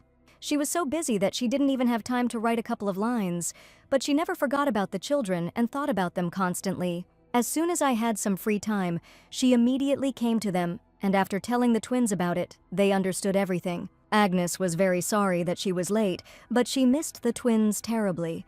The kids started to quarrel among themselves because each of them demanded the teacher's attention, but at that moment the Countess decided to intervene. Agnes bowed before the lady, and it was even difficult for her to greet her, but the smiling lady asked to omit the formalities. The lady suggested having tea with the teacher, but warned that as soon as it was over, Agnes would return home. So she asked the kids to quickly change into clean clothes because there was another reason to hurry. The twins had already started fighting and arguing as usual, and they could never communicate calmly with each other. The Countess managed to send them to the palace, and Agnes finally exhaled enough to talk calmly with Lady Westwick. They went into a cozy gazebo in a blooming garden, and the lady told them about her new place of work. She told about Timati, the heir of that very Marquis Reynold, who was now only 7 years old. The Countess heard that the young gentleman was not behaving like a typical 7-year-old child, or she admitted that he was a little disobedient. The lady asked if there was a special reason why the teacher suggested group lessons and Timati should study with her children. Agnes admitted that she loves the twins, Celine and Ben, very much and misses them incredibly. They had a very warm relationship with the Countess, and anyone who dared to lie to this lady with a snowy smile ended up regretting it. Naturally, Agnes was not in a position to lie when asking for help, and she was sure that Timati needed friends at his age. The Countess asked if the teacher really wanted to use her children for the sake of the young master. From the outside, it might have seemed that way, but the lady was shamelessly honest with her mistress, as always. The twins are kind and cheerful children, so the teacher wanted them to have a good influence on Timati, and he could learn a lot from them. And Timati is a good boy, but he is deeply wounded. Because of this, he is rude on the outside, so Agnes was sure that these two would definitely lead him to the best. The lady laughed, and it seemed that the teacher really liked the young gentleman, and she was worried about him. After all, she didn't hide the fact that Timati was a very sweet child, even though his behavior now was far from ideal. Lady Westwick said she still had doubts about the group lessons the teacher had proposed. But she trusted this girl, and happily informed that if Agnes so desired, then group lessons could certainly be tried. To be honest, the lady had not been able to find a new teacher after Agnes left, and would have been grateful if she had taught the twins again. And if Timati is so charming that he instills confidence, she can deal with 3 troublemakers at once. In return, the Countess asked her to join her for dinner that night, and at that moment, Agnes realized that she would now have to cope with 3 at once. She believed in her strength, and really wanted Timati to find friends and for the boy to grow up a happy man. That same evening, she reported everything to the butler, but Carlo was not sure that this could be a good idea. It was already difficult to cope with the young master, but he could not imagine how the teacher would cope with 3 small children. Carlo knew that the lady was the only one who considered the young gentleman a kind and gentle child. But he was still worried, because her standards were very different from the rest of the world, although Timati had recently begun to behave better. It was only thanks to the teacher's arrival that all the residents of the estate were finally able to sleep normally at night, and this was definitely progress. The butler was about to tell one little secret that he noticed after her appearance.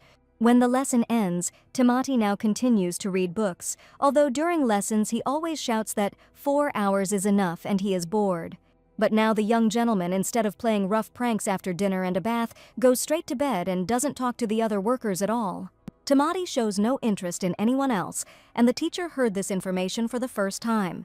His overall progress was normal for a butler, and of course the teacher didn't know anything about it because she didn't monitor everything he did. To an outsider it might seem that he had become better, but he very much doubted that the boy was gradually changing.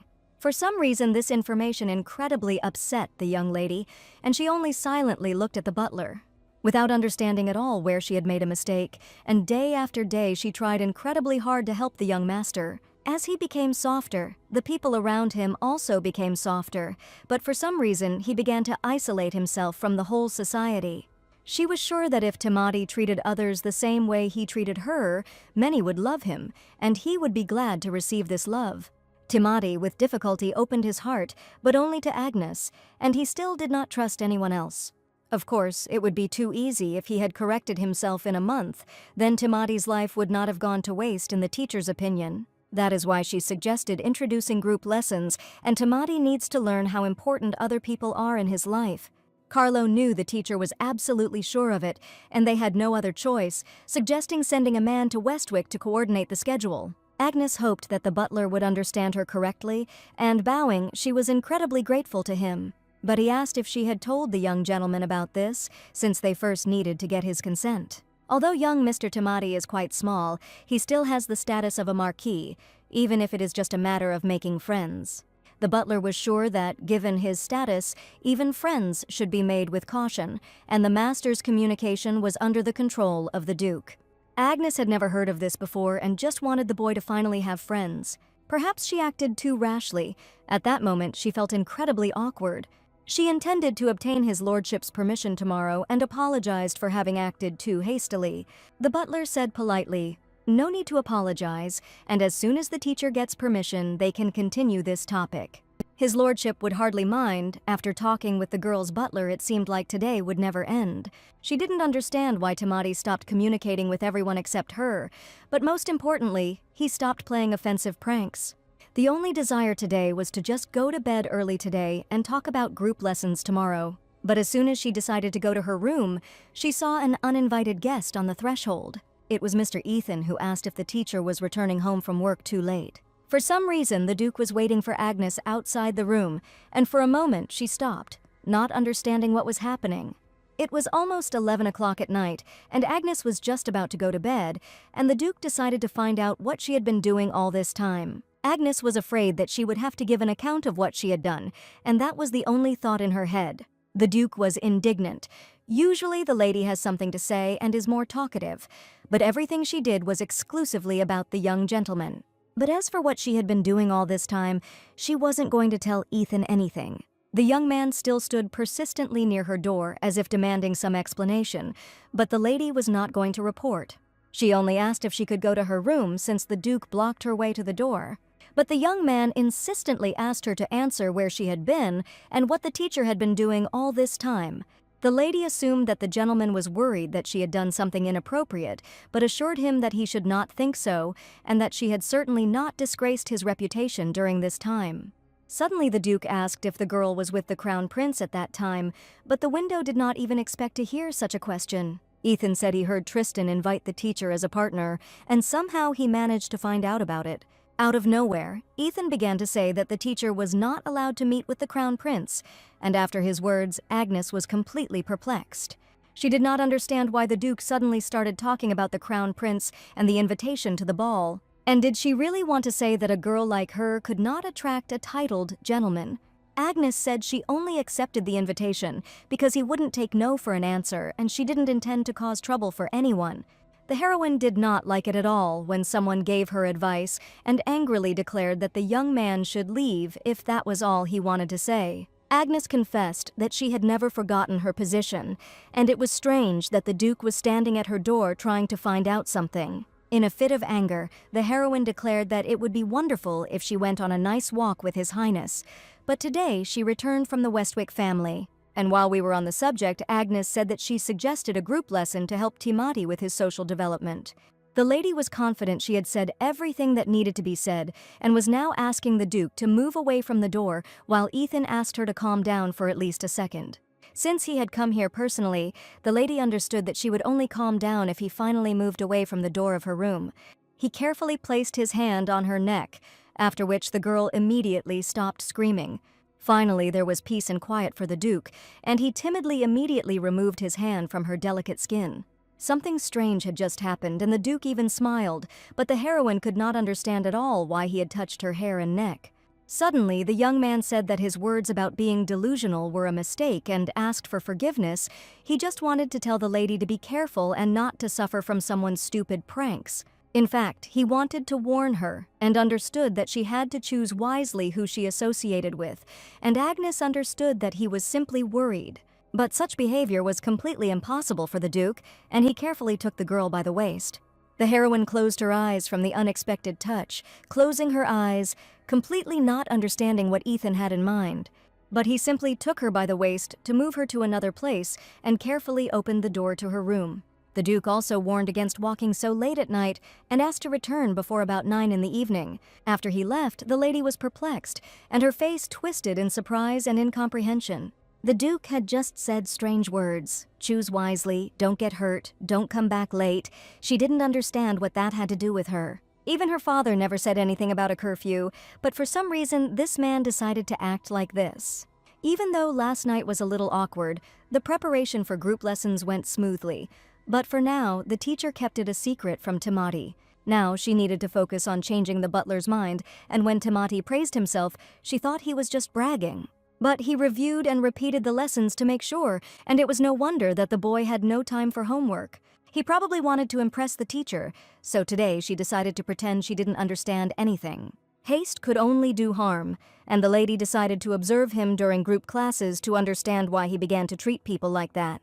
When he met Agnes, the butler was surprised, because the lady had not reported to his lordship recently, and had she finally given in. He simply noticed that the heroine had suddenly started avoiding him, and so he decided to find out if anything had happened. For some reason, the teacher behaved strangely and said that this was the butler's job and asked to report the results to the Duke himself. The butler was not at all against it, but today he only saw how the lady, at the mere mention of the Duke, ran as fast as she could into the dining room. She ran away on purpose to avoid questions, because even the thought of Ethan now caused strange emotions in her. She had no intention of avoiding the Duke, and she could not afford to do so under any circumstances, but for some reason, yesterday's situation had stirred up her feelings. After all, the young man had simply opened the door to her room, but for some reason now she was behaving very strangely. Yesterday the gentleman didn't even admit to anything, and it wasn't even an act of kindness. Agnes tried to convince herself that the Duke clearly didn't mean anything by it, and she had simply seen an unexpected side of him, and it had taken her by surprise. Agnes felt her cheeks begin to flush, but she knew she couldn't give in and make herself look like a fool. The great day of group lessons for Timati and the twins at the Duke of Battenberg's estate arrived. Lady Westwick had been telling the children from early morning to take care of the teacher and behave well. The butler, together with Agnes and the dissatisfied Timati, met the guests, and the teacher asked the lady not to worry under any circumstances.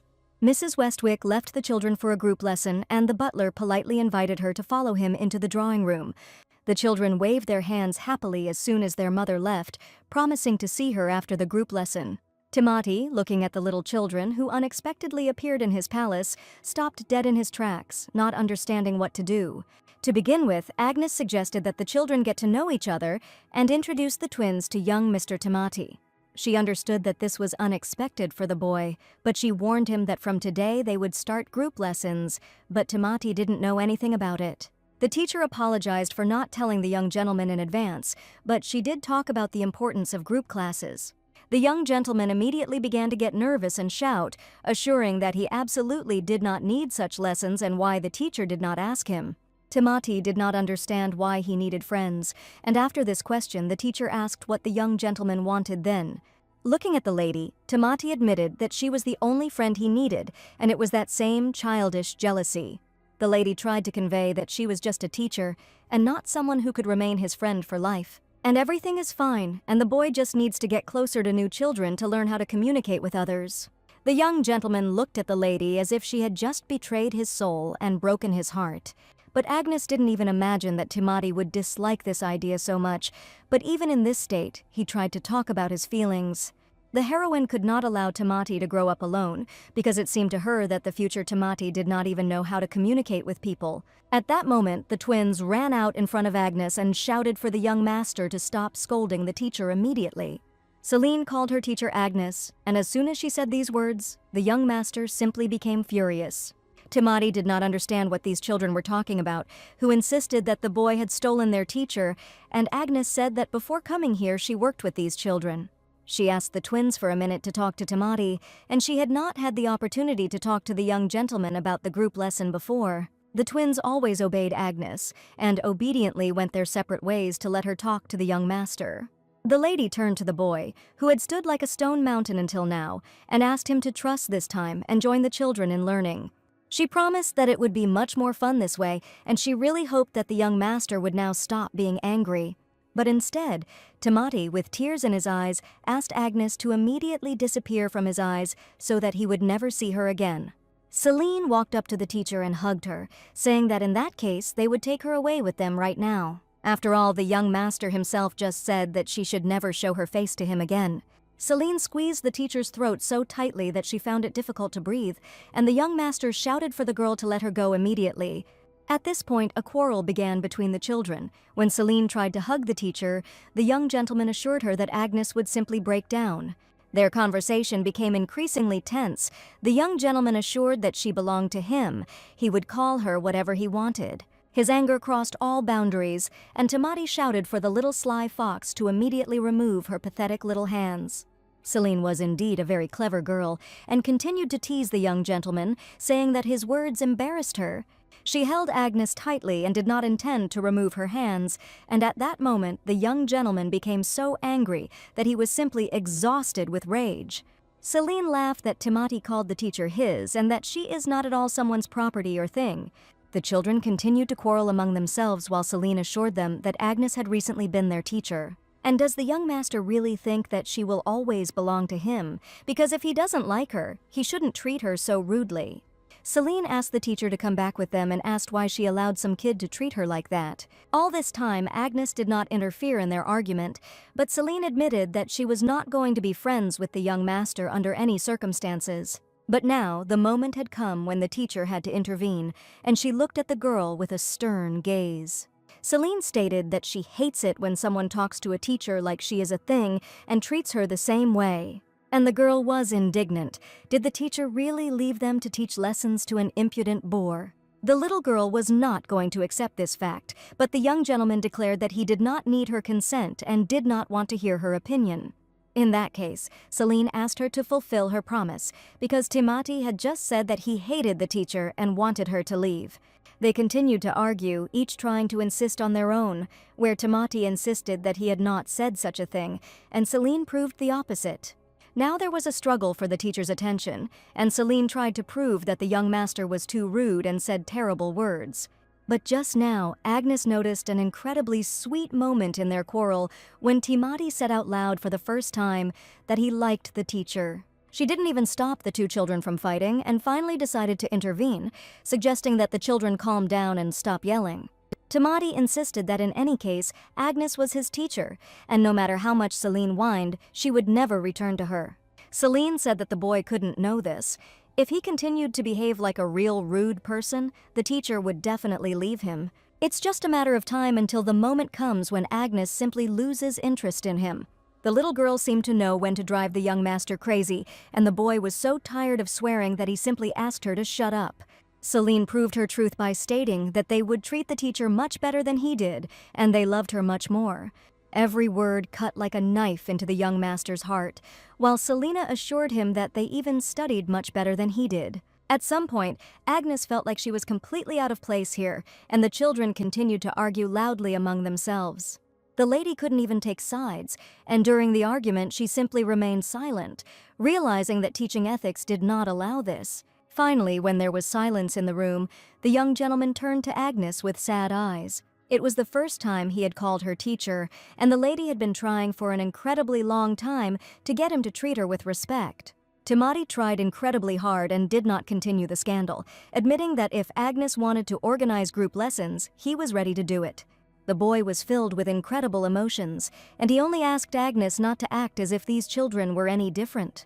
The young master's mood was still too gloomy, but he asked to sort out the group lessons as soon as possible. But the young gentleman's plan turned out to be completely different, and he wanted to check who was better, the cunning fox or he.